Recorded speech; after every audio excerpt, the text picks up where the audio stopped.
ಸಹೋದರಿಯರೇ, ಮೊದಲನೇದಾಗಿ ತಂದೆ ದೇವರಿಗೂ ಆತನ ಮಗನಾದ ಕ್ರಿಸ್ತನಿಗೂ ಸ್ತುತಿ ಸ್ತೋತ್ರ ಘನಮಾನ ವಂದನೆಗಳನ್ನು ಸಲ್ಲಿಸುತ್ತಾ, ಈ ಒಂದು ದಿನದಲ್ಲಿ ದೇವರು ನಮ್ಮನ್ನು ಒಂದು ಕುಟುಂಬವಾಗಿ ಕರ್ಕೊಂಡು ಬಂದು ಆತನ ಪಾದಪೀಡಿಯಲ್ಲಿ ನಾವು ಕೂತು ಆತನ ಸತ್ಯತೆಗಳನ್ನು ಧ್ಯಾನ ಮಾಡೋದಕ್ಕೆ ದೇವರು ಏರ್ಪಡಿಸಿಕೊಟ್ಟಂಥ ಅವಕಾಶಕ್ಕಾಗಿ ದೇವರಿಗೂ ಮತ್ತೊಮ್ಮೆ ಕೃತಜ್ಞತೆಗಳನ್ನು ಸಲ್ಲಿಸಿಕೊಂಡು ನಿಮ್ಮೆಲ್ಲರಿಗೂ ನನ್ನ ಒಂದು ವಂದನೆಗಳನ್ನು ತಿಳಿಸೋನಾಗಿದ್ದೀನಿ. ಈ ಒಂದು ದಿನದಲ್ಲಿ ನಾವು ಧ್ಯಾನ ಮಾಡಕ್ಕಿರುವ ಪಾಠದ ಒಂದು ಹೆಸರು, ಪ್ರಿಯರೇ, the Lord weigheth the spirit ಎಂಬ ಒಂದು ಅಡಿಯಲ್ಲಿ ನಾವು ಧ್ಯಾನ ಮಾಡೋಣ.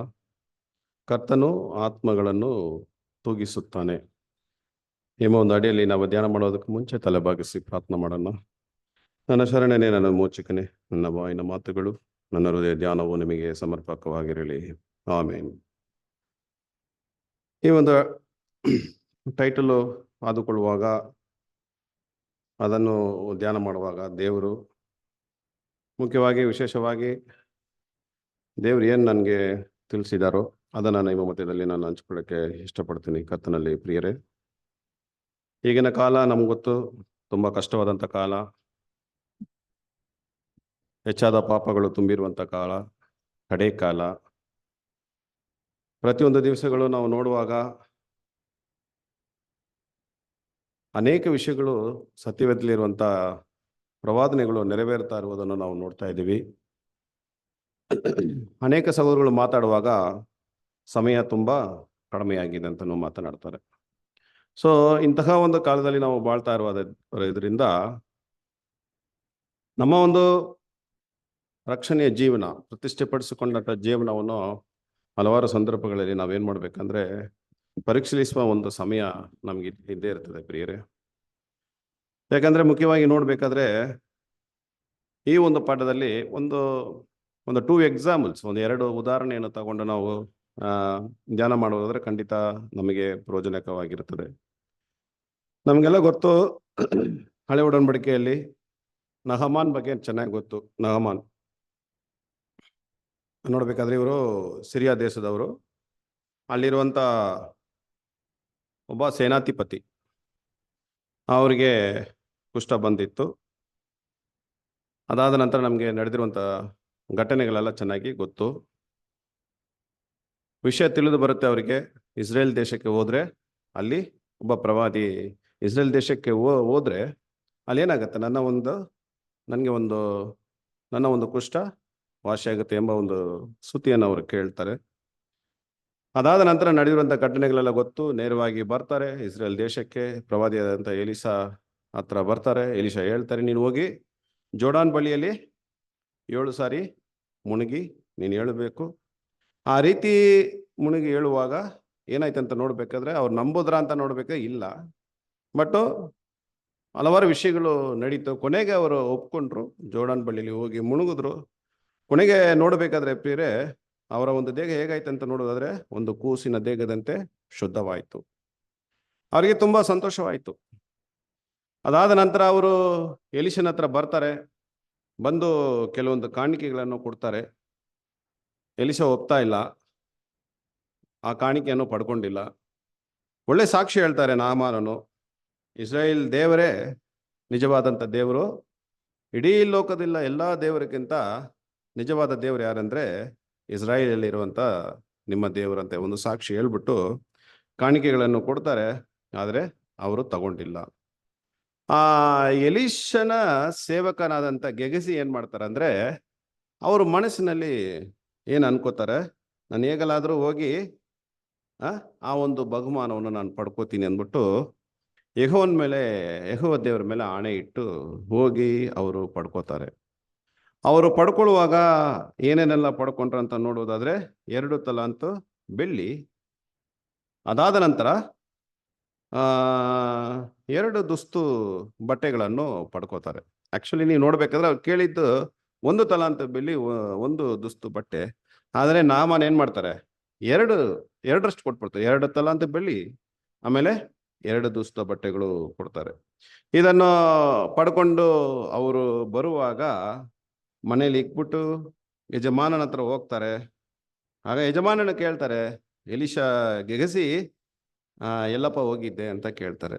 ಆ ರೀತಿ ಕೇಳುವಾಗ ಗೆಗಸಿ ಏನಲ್ದ್ರು ಉತ್ತರ, ನಾನು ಎಲ್ಲೂ ಹೋಗಲಿಲ್ಲ ಅಂದ್ಬಿಟ್ಟು ಒಂದು ಸುಳ್ಳು ಹೇಳ್ಬಿಡ್ತಾರೆ. ಅವಾಗ ಪ್ರವಾದಿಯಾದಂಥ ಎಲಿಷನು ಅವ್ರೇನ್ ಮಾತನಾಡ್ತಾರಂತ ನೋಡುವುದಾದ್ರೆ, ಒಬ್ಬನು ರಥದಿಂದ ಇಳಿದು ನಿನ್ನ ಎದುರುಗೊಂಡು ಬರುವಾಗ ನನ್ನ ಜ್ಞಾನ ದೃಷ್ಟಿಗೆ ಕಾಣಿಸಲಿಲ್ಲವೆಂದು ನೆನೆಸುತ್ತೀಯೋ ಅಂತ ಒಂದು ವಿಷಯ ಹೇಳ್ಬಿಡ್ತಾರೆ. ಗೊತ್ತಾಗ್ಬಿಡ್ತು. ಯಾಕಂದ್ರೆ ಇವರು ಪ್ರವಾದಿ ಹತ್ರನೇ ಇದ್ದಾರೆ. ಪ್ರವಾದಿ ಮಾಡಿದಂತ ಅದ್ಭುತಗಳ ಬಗ್ಗೆ ಎಲ್ಲ ಗೊತ್ತು. ಒಂದ್ ಸಂದರ್ಭದಲ್ಲಿ ಸಿರಿಯಾ ದೇಶದಿಂದ ಡೈರೆಕ್ಟ್ ಆಗಿ, ಸಿರಿಯಾ ದೇಶದಲ್ಲಿ ರಾಜ ಒಂದು ಪ್ಲಾನ್ ಮಾಡ್ತಾರೆ, ಹೆಂಗಾದ್ರೂ ಇಸ್ರೇಲ್ ದೇಶದಲ್ಲಿರುವ ರಾಜನನ್ನು ಹಿಡಿಬೇಕಂತ. ಆ ವಿಷಯ ಇಮಿಡಿಯೇಟ್ ಇಸ್ರೇಲ್ ದೇಶದಲ್ಲಿರುವ ರಾಜನಿಗೆ ಗೊತ್ತಾಗ್ಬಿಡುತ್ತೆ. ಸಿರಿಯಾ ದೇಶದಲ್ಲಿರುವಂತ ರಾಜನಿಗೆ, ಯಾರಪ್ಪ ನಮ್ಮಲ್ಲಿ ಯಾರೋ ಒಬ್ಬ ಸ್ಪೈ ಇದ್ದಾನೆ, ನಾವು ಇಲ್ಲಿ ಏನ್ ವಿಚಾರ ಪ್ಲಾನ್ ಮಾಡ್ತೀವಿ, ಇಮಿಡಿಯೇಟ್ ಅವ್ರಿಗೆ ಹೆಂಗ್ ಗೊತ್ತಾಗುತ್ತೆ ಅಂತ ನೋಡ್ಬೇಕಾದ್ರೆ ಆಮೇಲೆ ಹೇಳ್ತಾರೆ, ಇಸ್ರೇಲ್ ದೇಶದಲ್ಲಿರುವಂತ ಪ್ರವಾದಿನೇ, ನೀನು ಒಂದು ಕೋಣೆಯಲ್ಲಿ ನೀನು ಮಾತನಾಡಿದ್ರು ಕೂಡ ಅವ್ರಿಗೆ ಗೊತ್ತಾಗ್ಬಿಡುತ್ತೆ. ಸೊ ಹಲವಾರು ಎಲೀಷನು ಮಾಡಿದಂತ ಹಲವಾರು ಅದ್ಭುತಗಳನ್ನು ನೋಡಿದ್ಯಾರಂತ ನೋಡ್ಬೇಕಾದ್ರೆ ಈ ಗೆಗಸಿ. ಅದಕ್ಕೆ ಅವರು ಕೇಳ್ತಾರೆ ಏನಂತ ನೋಡುವುದಾದ್ರೆ, ನೀನು ಹೋಗಿ ದ್ರವ್ಯ, ಬಟ್ಟೆಗಳು, ಎಣ್ಣೆ ಮರದ ತೋಪುಗಳು, ದ್ರಾಕ್ಷ ತೋಟಗಳು, ಆಮೇಲೆ ಕುರಿದನಗಳು, ದಾಸ ದಾಸ್ಯರು, ಇದನ್ನೆಲ್ಲ ಸಂಪಾದನೆ ಮಾಡುವುದಕ್ಕೆ ಇದು ಕಾಲವ. ನೋಡಿ ಈ ವಾಕ್ಯ ನೋಡಿ, ಅವ್ರು ಪಡ್ಕೊಂಡಿದ್ದು ದ 2 talents ಆಫ್ ಸಿಲ್ವರ್ ಮತ್ತೆ ಗಾರ್ಮೆಂಟ್ಸ್. ಆದ್ರೆ ಪ್ರವಾದಿಯಾದಂಥ ಎಲೀಷನ್ ಏನ್ ಹೇಳ್ತಾರೆ, ಈ ರೀತಿಯಾದ ಒಂದು ವಿಷಯಗಳು ಹೇಳಿ ಇದು ಕಾಲವ, ಸಮಯವ ಅಂತ ಹೇಳಿ ಕೊನೆಗೆ ನೋಡಬೇಕಾದ್ರೆ ಏನಂತ ಒಂದು ಶಾಪ ಕೊಟ್ಬಿಡ್ತಾರೆ. ನಾಮಾನನ ಕುಷ್ಠ ನಿನ್ನನ್ನು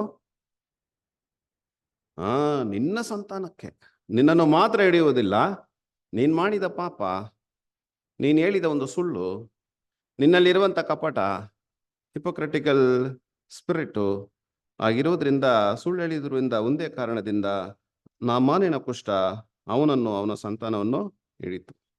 ಸದಾಕಾಲ ಹಿಡಿಯುವುದಂತ ವಾಕ್ಯ ಇದೆ. ಕೂಡಲೇ ಅವನಿಗೆ ಕುಷ್ಠ ಹತ್ತಿತ್ತು. ಪ್ರಿಯರೇ ನೋಡಿ, ಅವನು ಹಿಮದಂತೆ ಬಿಳುಪಾಗಿ ಅವನ ಸನ್ನದಿಯಿಂದ ಹೊರಟು ಹೋಗ್ಬಿಟ್ಟ. ಸೊ ಇದೇ ಸ್ಟೋರಿ, ಇದು ಒಂದು ಪಾರ್ಟ್. ಹಾಗಾದ್ರೆ ಪ್ರಿಯರೇ, ನಮ್ಗೆಲ್ಲ ಗೊತ್ತು, ಮುಖ್ಯವಾಗಿ ಈ ಲೆಪ್ರಸಿ, ಕುಷ್ಠರೋಗ, ಒಂದು ಕುಷ್ಠರೋಗ ಒಬ್ರಿಗೆ ಹರಡ್ಬಿಟ್ರೆ ಅಥವಾ ಕುಷ್ಠರೋಗ ಒಬ್ರಿಗೆ ಬಂದ್ರೆ ಇದರ ಒಂದು ಪರಿಣಾಮ ಏನಾಗಿರ್ತದೆ, ಇದು ಏನೇನೆಲ್ಲ ಪರಿಣಾಮ ತಗೊಂಡ್ ಬರ್ತವೆ ಒಬ್ಬರ ದೇಹದಲ್ಲಿ ಅಂತ ನೋಡ್ಬೇಕಾದ್ರೆ, ಅವರ ಒಂದು ನರಮಂಡಲಗಳು ಬಾಧೆಗೆ ಒಳಗಾಗತ್ತೆ, ಅವರ ದೇಹದಲ್ಲಿ ಶಕ್ತಿ ಕಡಿಮೆ ಆಗತ್ತೆ, ಅವರಲ್ಲಿರುವಂತ ಒಳ ಅಂಗಗಳು, ಎಷ್ಟೋ ಪಾರ್ಟ್ಸ್ಗಳಿದೆ ಒಳ ಅಂಗಗಳು, ಈ ಒಳ ಅಂಗಗಳೆಲ್ಲ ಬಾಧೆಗೆ ಒಳಗಾಗತ್ತೆ. ಸೊ ಎಂತಹ ಬಾಧೆಗಳಿಗೂ ಒಳಗಾಗತ್ತೆ, ಅದು ಸೈಂಟಿಫಿಕಲ್ ಆಗಿ ನಾವು ಧ್ಯಾನ ಮಾಡುವುದಾದ್ರೆ ಹಲವಾರು ವಿಷಯಗಳು ನಾವು ಹೇಳ್ಬೋದು ಪ್ರಿಯರೇ. ಜೀರ್ಣಾಂಗಗಳು, ಜೀರ್ಣಶಕ್ತಿ ಸರಿಯಾಗಿ ಕೆಲಸ ಮಾಡುವುದಿಲ್ಲ. ನಂತರ ಆ ರಕ್ತ ನಾಳಗಳು, ಅದರ ಚಲನೆಗಳು ಅವೆಲ್ಲ ಏನಾಗುತ್ತೆ ಆದ್ರೆ ನಿಂತು ಹೋಗುತ್ತೆ. ಇನ್ನೊಂದು ನೋಡಬೇಕಾದ್ರೆ, ದೇವರು ಸ್ವರೂಪದಲ್ಲಿ ಸೃಷ್ಟಿ ಮಾಡಿರುವಂತ ಆ ಸೌಂದರ್ಯವನ್ನು ಕಳ್ಕೊಂಡ್ಬಿಡ್ತಾರೆ. ಯಾರಿಗೆ ಲೆಪ್ರಸಿ ಬಂದಿರುತ್ತೋ ಅವ್ರನ್ನ ನೋಡ್ಲಿಕ್ಕೆ ಆಗಲ್ಲ, ಕಣ್ಣೆಲ್ಲ ಒಳಗಡೆ ಹೋಗ್ಬಿಡುತ್ತೆ, ಬೆರಳೆಲ್ಲ ಆ ಮಜ್ಜೆ ಎಲುಬೆಲ್ಲ ಏನಾಗುತ್ತೆ ಎಲ್ಲ ತಿಂದು, ಆ ಕ್ರಿಮಿ ತಿಂದು ತಿಂದು ತಿಂದು ಆ ಕುಷ್ಠ ಹಿಡ್ತಾರ. ನೀವು ನೋಡಿರ್ತೀರ ಯಾವ ರೀತಿ ಇರ್ತಾರೆ ಅಂದ್ಬಿಟ್ಟು. ಪ್ರಿಯರೇ ನೋಡಿ, ಕೊನೆಗೆ ಅವರ ಮನಸ್ಥಿತಿ ಎಲ್ಲ ಅಂತ ನೋಡ್ಬೇಕಾದ್ರೆ ತುಂಬಾ ಕಷ್ಟ, ತುಂಬಾ ಕಷ್ಟ. ನೀವು ನೋಡಿರ್ಬೋದು,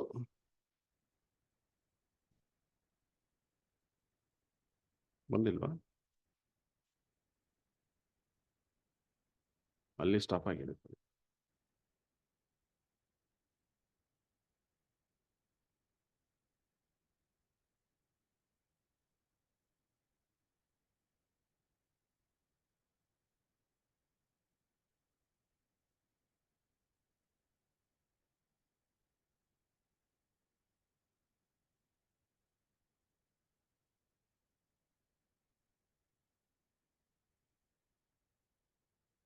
ಆಫ್ ಆಗಿಲ್ವಾ? ಓಕೆ.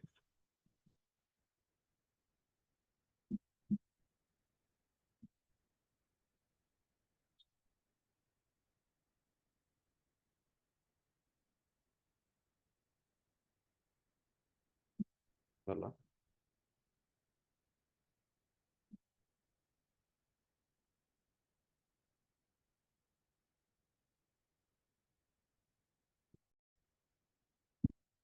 ಪ್ರಾಬ್ಲಮ್ ಆಗ್ಬಿಟ್ಟಿದೆ, ಆನ್ ಆಗಿಲ್ಲ. ಸರಿ.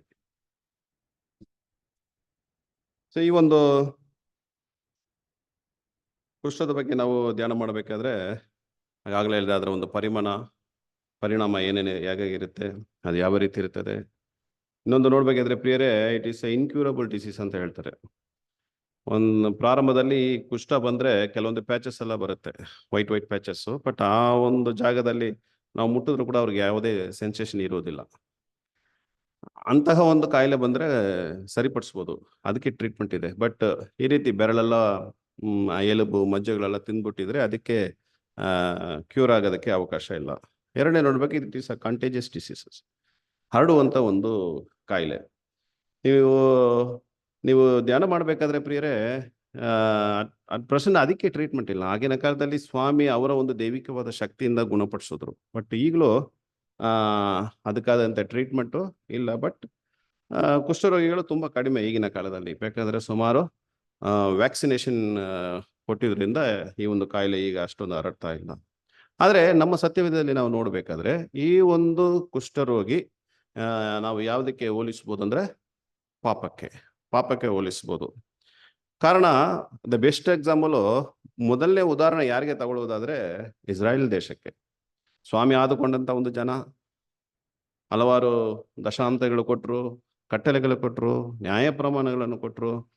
ಅವರ ವಿಧೇಯತೆಯನ್ನು ತೋರಿಸದೆ ದೇವರನ್ನು ಬಿಟ್ಟು ಹೋಗುವಾಗ ಸ್ವಾಮಿ ಎಷ್ಟು ಸಂದರ್ಭದಲ್ಲಿ ಅವರಿಗೆ ಕ್ಷಮಾಪಣೆ ಕೊಟ್ಟು ಪ್ರೀತಿಯನ್ನು ತೋರಿಸಿ ಅವರನ್ನು ಸೇರಿಸ್ಕೊಂಡ್ರು ತನ್ನ ಒಂದು ಪಕ್ಕದಲ್ಲಿ. ಯಾಕಂದ್ರೆ ನಾವು ವಾಕ್ಯ ಓದೋದಾದ್ರೆ ಐಸಾಯ 1ನೇ ಅಧ್ಯಾಯ 5ನೇ ವಚನ 6ನೇ ವಚನ ಓದೋಣ. ಐಸಾಯ 1, 5, 6.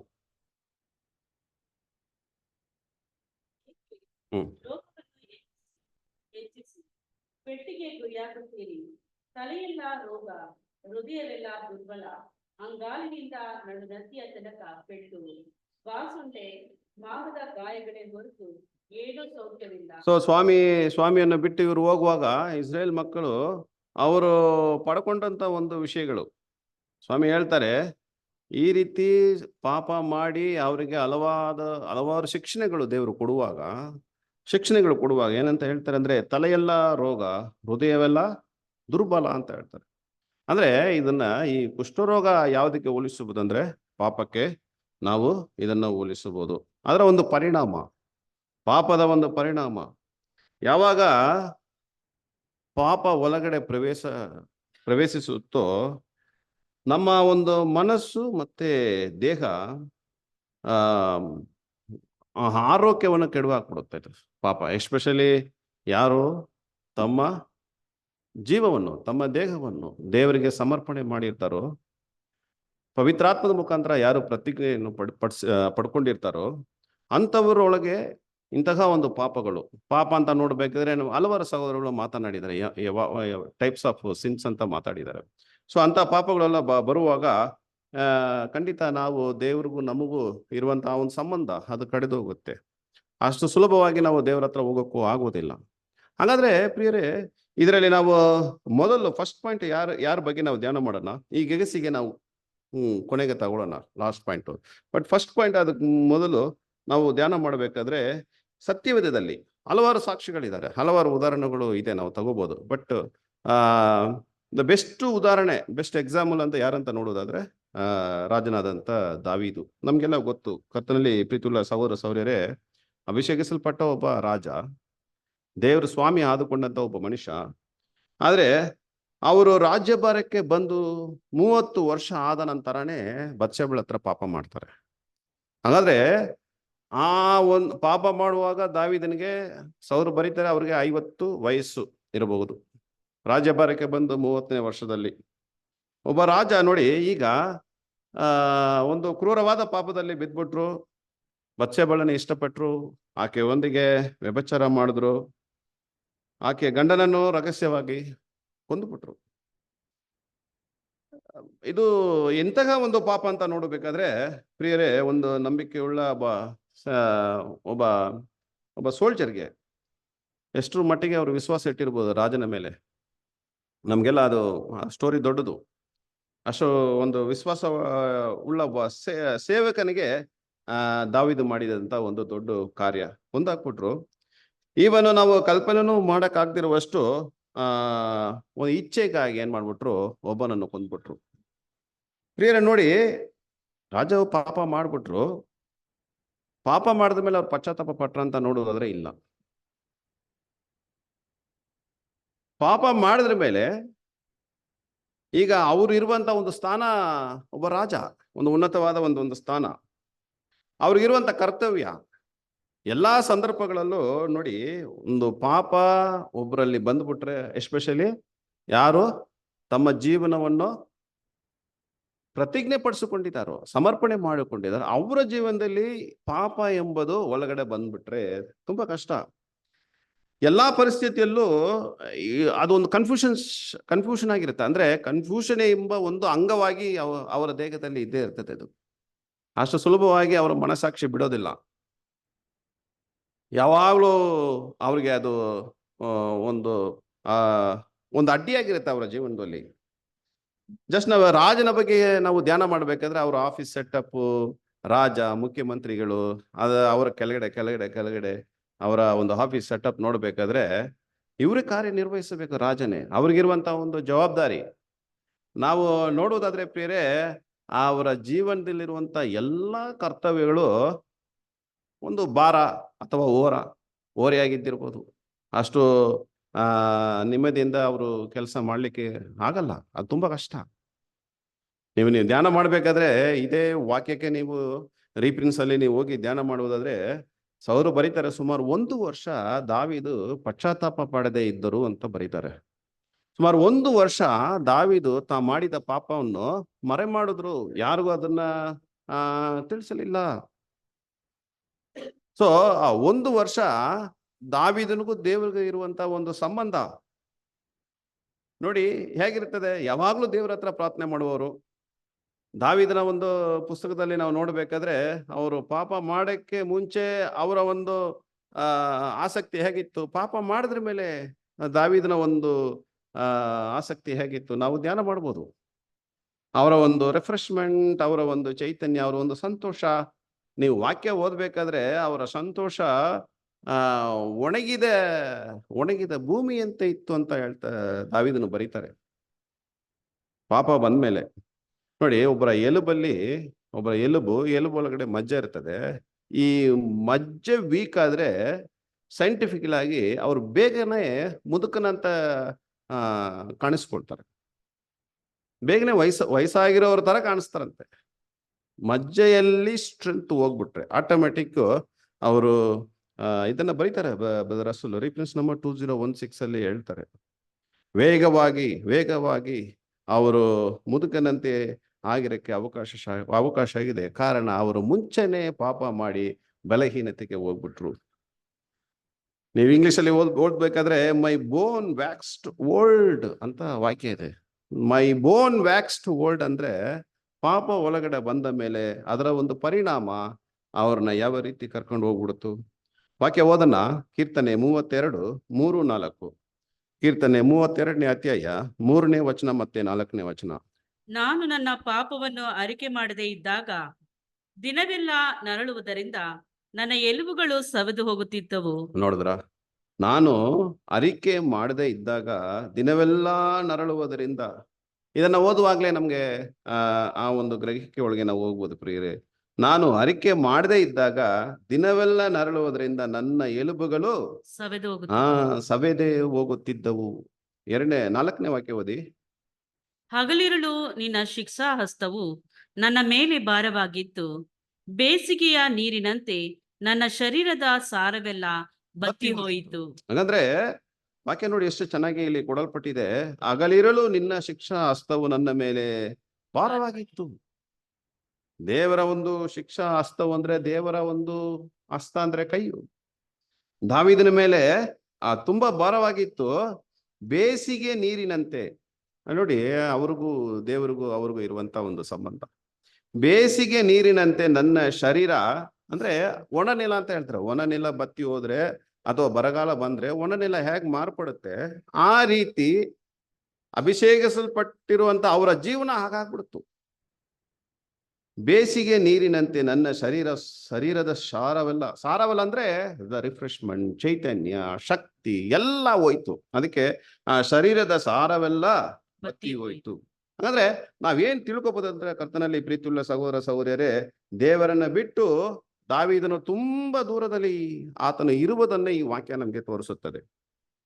ನೋಡಿ, ಒಬ್ಬ ರಾಜ, ಅಭಿಷೇಕಿಸಲ್ಪಟ್ಟಿರುವ ಒಬ್ಬ ರಾಜ, ಹಲವಾರು ಸಂದರ್ಭಗಳಲ್ಲಿ ಆ ನಾವು ಧ್ಯಾನ ಮಾಡುವಾಗ ಇದು ಒಂದು ಪ್ರೀ ಪ್ಲಾನ್ಡ್ ಅಂತ ಹೇಳ್ತಾರೆ. ಅಂದ್ರೆ ದಾವೀದನ ಮುಂಚೆನೆ ತೀರ್ಮಾನಿ ಮಾಡಿದಂತ ಒಂದು ಪಾಪ ಅಂತ ಹಲವಾರು ಸಹೋದರಗಳು ವಾದ ಮಾಡೋದುಂಟು. ಇದು ನಾವು ಮಾತ್ರ ಅಲ್ಲ, ಆಗಿನ ಕಾಲದಲ್ಲಿ ಸಹೋದರ ಹತ್ರನೂ ಇದನ್ನ ಕೇಳಿದ್ದಾರೆ. ಕೆಲವೊಂದು ದಿವಸಗಳು, ವಾರಗಳು, ತಿಂಗಳುಗಟ್ಟಲೆ ರಾಜ ಏನ್ ಮಾಡಿದ್ದಾರೆ, ಪ್ಲಾನ್ ಮಾಡಿ ಏನ್ ಮಾಡಿದ್ದಾರೆ, ಈ ಒಂದು ಪಾಪವನ್ನು ಅವರು ನೆರವೇರಿಸಿದ್ದಾರೆ ಅವರ ಜೀವನದಲ್ಲಿ. ರಾಜನಿಗೆ ಗೊತ್ತು, ಧರ್ಮಶಾಸ್ತ್ರ ಪ್ರಕಾರ ಇಂತಹ ಒಂದು ಪಾಪ ಮಾಡಿ ಆಕೆ ಒಂದು ಗಂಡನನ್ನು ಕೊಲ್ಲುವಾಗ ಧರ್ಮಶಾಸ್ತ್ರ ಪ್ರಕಾರ ಅವರ ಕಲ್ಲೆಸೆದು ಕೊಲ್ಲಬೇಕು. ಇದು ರಾಜನಿಗೆ ಗೊತ್ತಿತ್ತು. ಹಾಗಾದ್ರೆ ಈ ಒಂದು ವಾಕ್ಯನೆಲ್ಲ ಇಟ್ಟು ಖಂಡಿತ ರಾಜನು ಈ ಒಂದು ಪಾಪ ಅವರು ಬೇಕೆಂದು ಪಾಪ ಮಾಡಿದ್ದಾರೆ ಎಂಬ ಒಂದು ನಿರ್ಧಾರಕ್ಕೆ ಬಂದ್ಬಿಡ್ತಾರೆ. ಈಗ ನಮ್ಮ ಮನಸ್ಸಿನಲ್ಲಿ ಹೇಳುವಂತ ಪ್ರಶ್ನೆ ಏನಂತ ನೋಡೋದಾದ್ರೆ, ಮತ್ತೆ ಹೆಂಗೆ ದೇವರು ನನ್ನ ಹೃದಯಕ್ಕೆ ಹತ್ತಿರವಾದವನು ಎಂದು ಬರೆದ್ರು ದೇವರು ದಾವೀದ ರಾಜನನ್ನು? ಎರಡನೇದು ನೋಡ್ಬೇಕಾದ್ರೆ, ದಾವೀದನು ಹೇಗೆ ಒಂದು ಪ್ರವಾದಿಯಾಗಿ ಇರ್ಬೋದು? ಮೂರನೇ ವಿಷಯ ನೋಡ್ಬೇಕಾದ್ರೆ, ಹಾಗಾದ್ರೆ ದೇವರು ದಾವೀದ ಒಂದು ಮಾರ್ಗವನ್ನು, ದಾವೀದ ಒಂದು ಹಾದಿಯನ್ನು ದೇವರು ಮೆಚ್ಚಿಸ್ತಾರಾ ಅಥವಾ ದೇವರು ಅದನ್ನು ಅಂಗೀಕರಿಸ್ತಾರಾ? ಈ ಮೂರು ವಿಷಯದಲ್ಲಿ ನಮ್ಮ ಬ್ರದರ್ ರಸಲ್ ಹತ್ರ ಅವರು ಕೇಳುವಾಗ ಒಳ್ಳೆ ವಿವರಣೆ ಕೊಟ್ಟಿದ್ದಾರೆ. ನೀವು ರಿಪ್ರೀಸ್ ನಂಬರ್ 3260 ನೀವು ಪೂರ್ತಿ ನೀವು ಧ್ಯಾನ ಮಾಡುವುದಾದ್ರೆ ಏನ್ ವಿವರಣೆ ಕೊಟ್ಟಿದ್ದಾರೆ ಅಂದ್ರೆ, ದಾವೀದು ಮಾಡಿದಂತ ಪಾಪ ಯಾವ ವರ್ಗಕ್ಕೆ ಸೇರಿದ್ದು ಎಂಬ ಒಂದು ಪ್ರಶ್ನೆಗೆ ಅವರು ಕೊಡುವಂತ ಉತ್ತರ ಏನಂದ್ರೆ, ಸಂಪೂರ್ಣವಾಗಿ ಅವರು ಬೇಕೆಂದು ಪಾಪ ಮಾಡಲಿಲ್ಲ.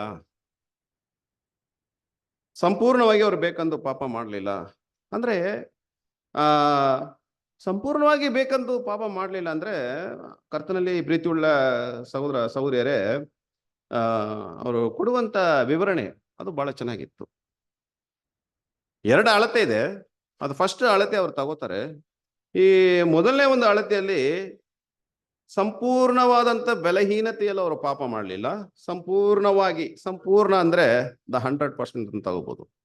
ಈ 100% ಅವರು ಬೇಕೆಂದು ಪಾಪ ಮಾಡಲಿಲ್ಲ, ಬಲಹೀನತೆಯಲ್ಲೂ ಪಾಪ ಮಾಡಲಿಲ್ಲ, ತಿಳಿಯದೇನೋ ಸಂಪೂರ್ಣವಾಗಿ ದಾವೀದನು ಪಾಪ ಮಾಡಲಿಲ್ಲ, ಸಂಪೂರ್ಣವಾಗಿ ಬೇಕೆಂದು ಪಾಪ ಮಾಡಲಿಲ್ಲ, ಸಂಪೂರ್ಣವಾಗಿ ಮನಸ್ಸಿನ ಒಪ್ಪಿಗೆಯಿಂದ ದಾವೀದ ಪಾಪ ಮಾಡಲಿಲ್ಲ ಎಂಬುದಾಗಿ ಬ್ರದರ್ ಬರೀತಾರೆ. ಇದು ಒಂದು ಅಳತೆ ಅಂತ ಹೇಳ್ತಾರೆ. ಇನ್ನೊಂದು ಅಳತೆ ಇದೆ.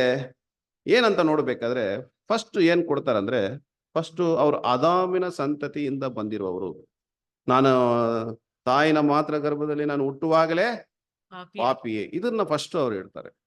ಎರಡನೇದು ನೋಡ್ಬೇಕಾದ್ರೆ ಪ್ರಿಯರೇ, ಇವನ್ ದೋ ಹಿ ವಾಸ್ ಅನಾಯಿಂಟೆಡ್ ಏನಂತ ಹೇಳ್ತಾರೆ, ಆದಾಮಿನ ಸಂತತಿಯಿಂದ ಬಂದವರು.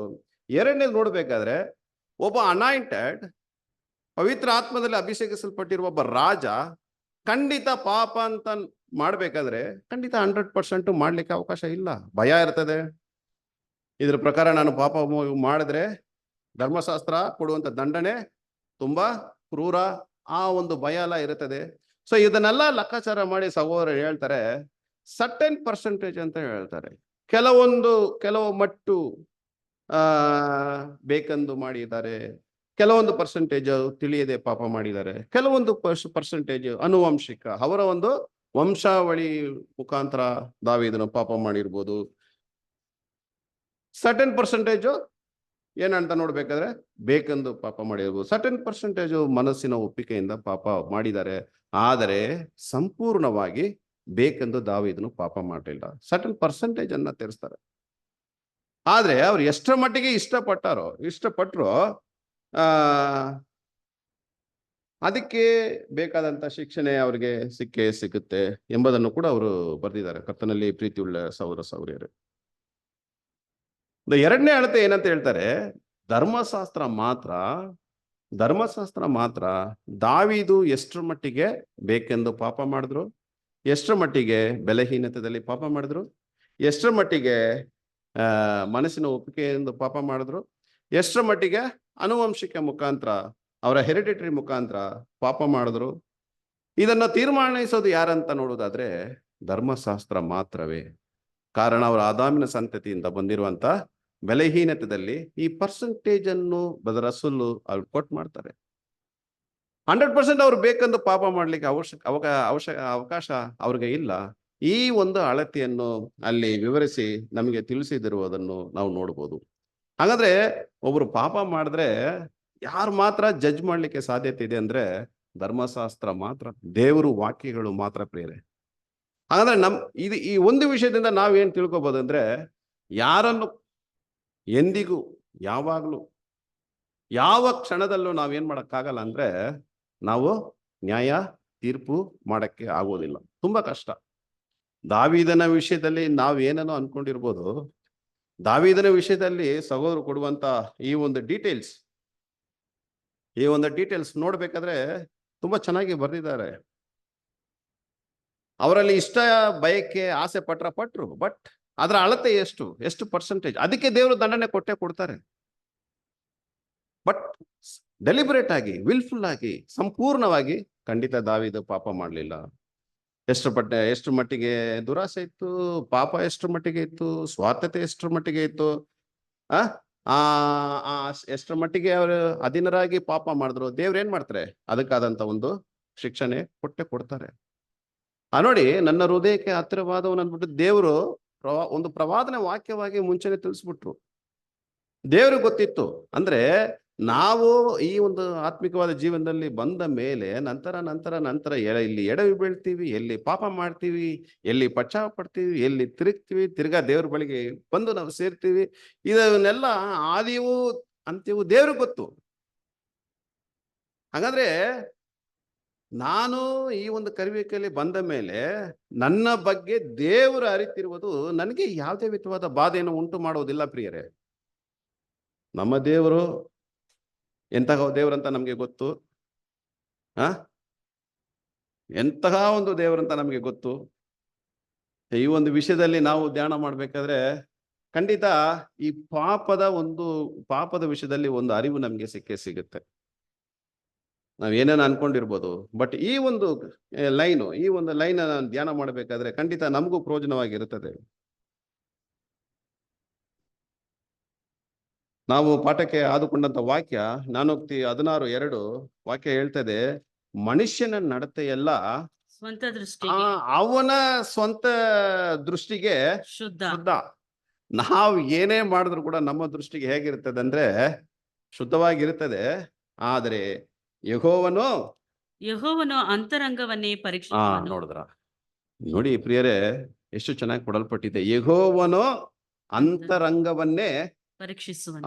The Lord weigheth the spirit. ಅಂದ್ರೆ ಏನ್ ಅರ್ಥ? The Lord weigheth the spirit ಅಂದ್ರೆ ದೇವರು ನಮ್ಮ ಆತ್ಮವನ್ನು ತೂಗಿಸುತ್ತಾನಂತೆ, ತೂಕ ಹಾಕ್ತಾರೆ.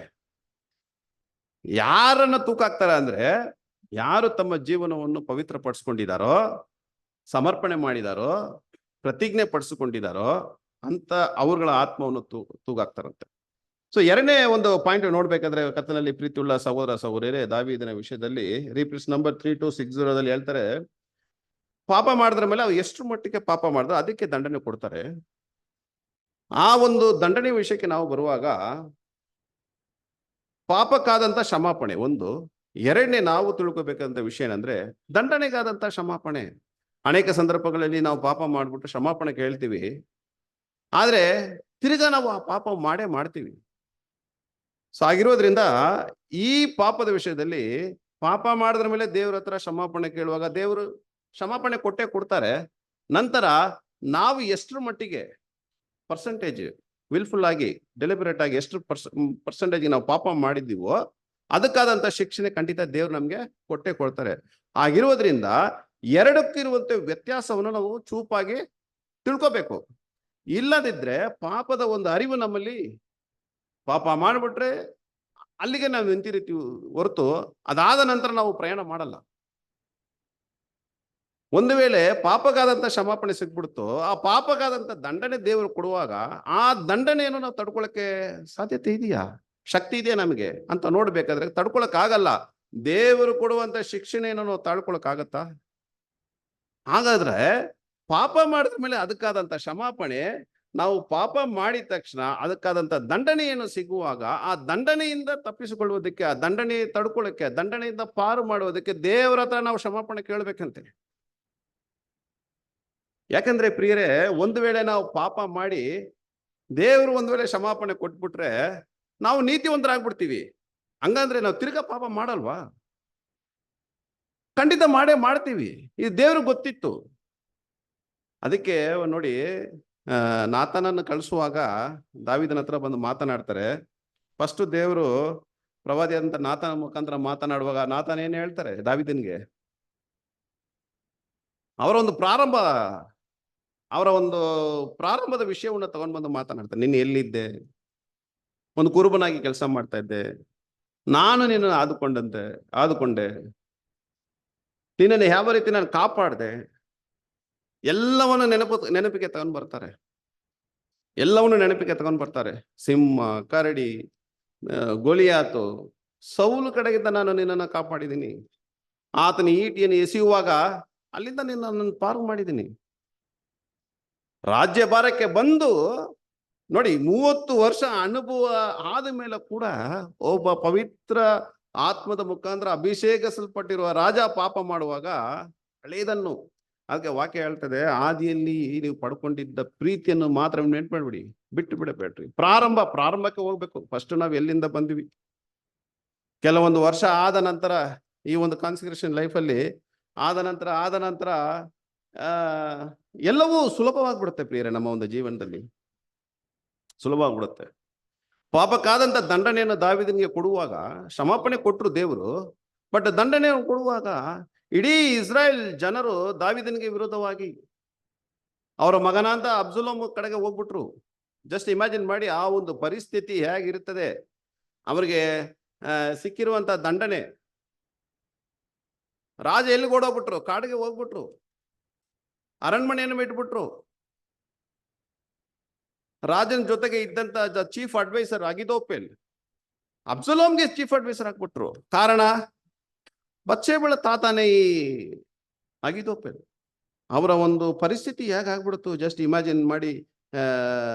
ಕತ್ತನಲ್ಲಿ ಪ್ರೀತಿಯುಳ್ಳ ಸಹೋದರ ಸಹೋದರಿಯರೇ, ನಾವು ಪಾಪ ಮಾಡ್ಬಿಟ್ಟು ದೇವ್ರ ಹತ್ರ ಎಷ್ಟೇ ಕೊರಗಿದ್ರು ದೇವ್ರು ಒಂದು ವಿಷಯ ನಮ್ಗೆ ತಿಳಿಸ್ತಾರೆ. ಏನ್ ವಿಷಯ ತಿಳಿಸ್ತಾರೆ ಅಂದ್ರೆ, ನಾವು ಪಾಪದಲ್ಲಿ ಎಷ್ಟು ಬಲಹೀನತೆ ಉಳ್ಳವರಾಗಿದ್ದೀವಿ, ನಾವು ಪಾಪದಲ್ಲಿ ಎಷ್ಟು ವೀಕ್ ಆಗಿದ್ದೀವಿ ಅಂದ್ಬಿಟ್ಟು ದೇವರು ತೋರಿಸ್ಬಿಡ್ತಾರೆ. ಯಾಕಂದ್ರೆ ಪ್ರಿಯರೇ, ಕಾನ್ಸಿಗ್ರೇಷನ್ ಆದ್ಮೇಲೆ, ನಮ್ಮ ಜೀವನವನ್ನು ನಾವು ಸಮರ್ಪಣೆ ಮಾಡಿದ ಮೇಲೆ, ಇಡೀ ಬೈಬಲ್ ಹೇಳ್ತದೆ, ಇಡೀ ಇಸ್ರೇಲ್ ಮಕ್ಕಳಿಗೆ ಅವರಿಗೆ ಸಂಭವಿಸಿರುವುದೆಲ್ಲ ನಮಗೆ ಬೋಧನೆ, ಬುದ್ಧಿಪಾಠ.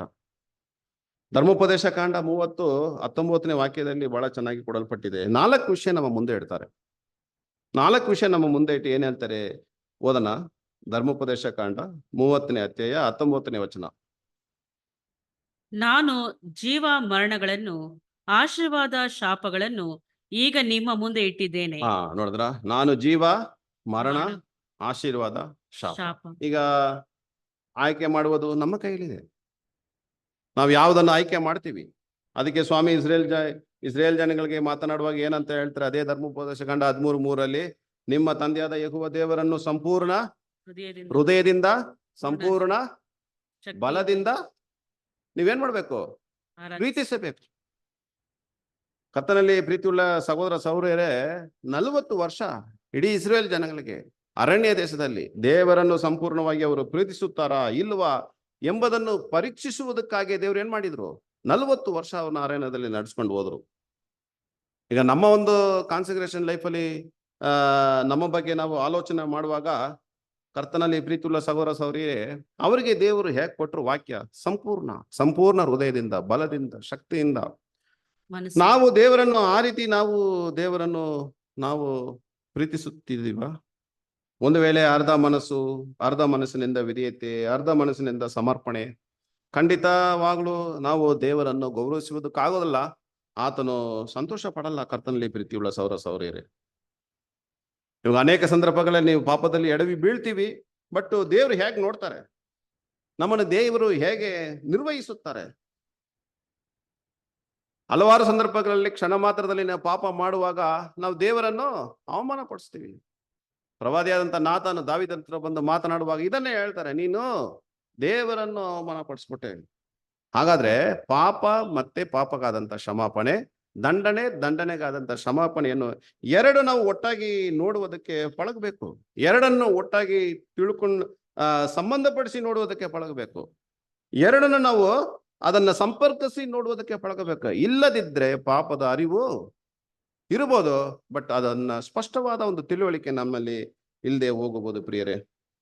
ಹಾಗಾದ್ರೆ ಅಟ್ ಪ್ರೆಸೆಂಟ್ ಈಗಿನಿರುವಂತ ಕಾಲದಲ್ಲಿ ಈ ಪಾಪ ತುಂಬಿರುವಂತ ಈ ಒಂದು ಸನ್ನಿವೇಶದಲ್ಲಿ ಅನೇಕ ಪಾಪದ ವಿಷಯಗಳಲ್ಲಿ ಒಂದು ವೇಳೆ ನಾವು ಬಿದ್ದು ಅಪರಾಧ ಭಾವನೆಗಳಿಂದ ನಾವು ಜೀವಿಸುವುದಾದ್ರೆ ಖಂಡಿತ ಈ ಒಂದು ಪಾಠ ನಮಗೆ ತುಂಬಾ ಉಪಯೋಗವಾಗುತ್ತೆ.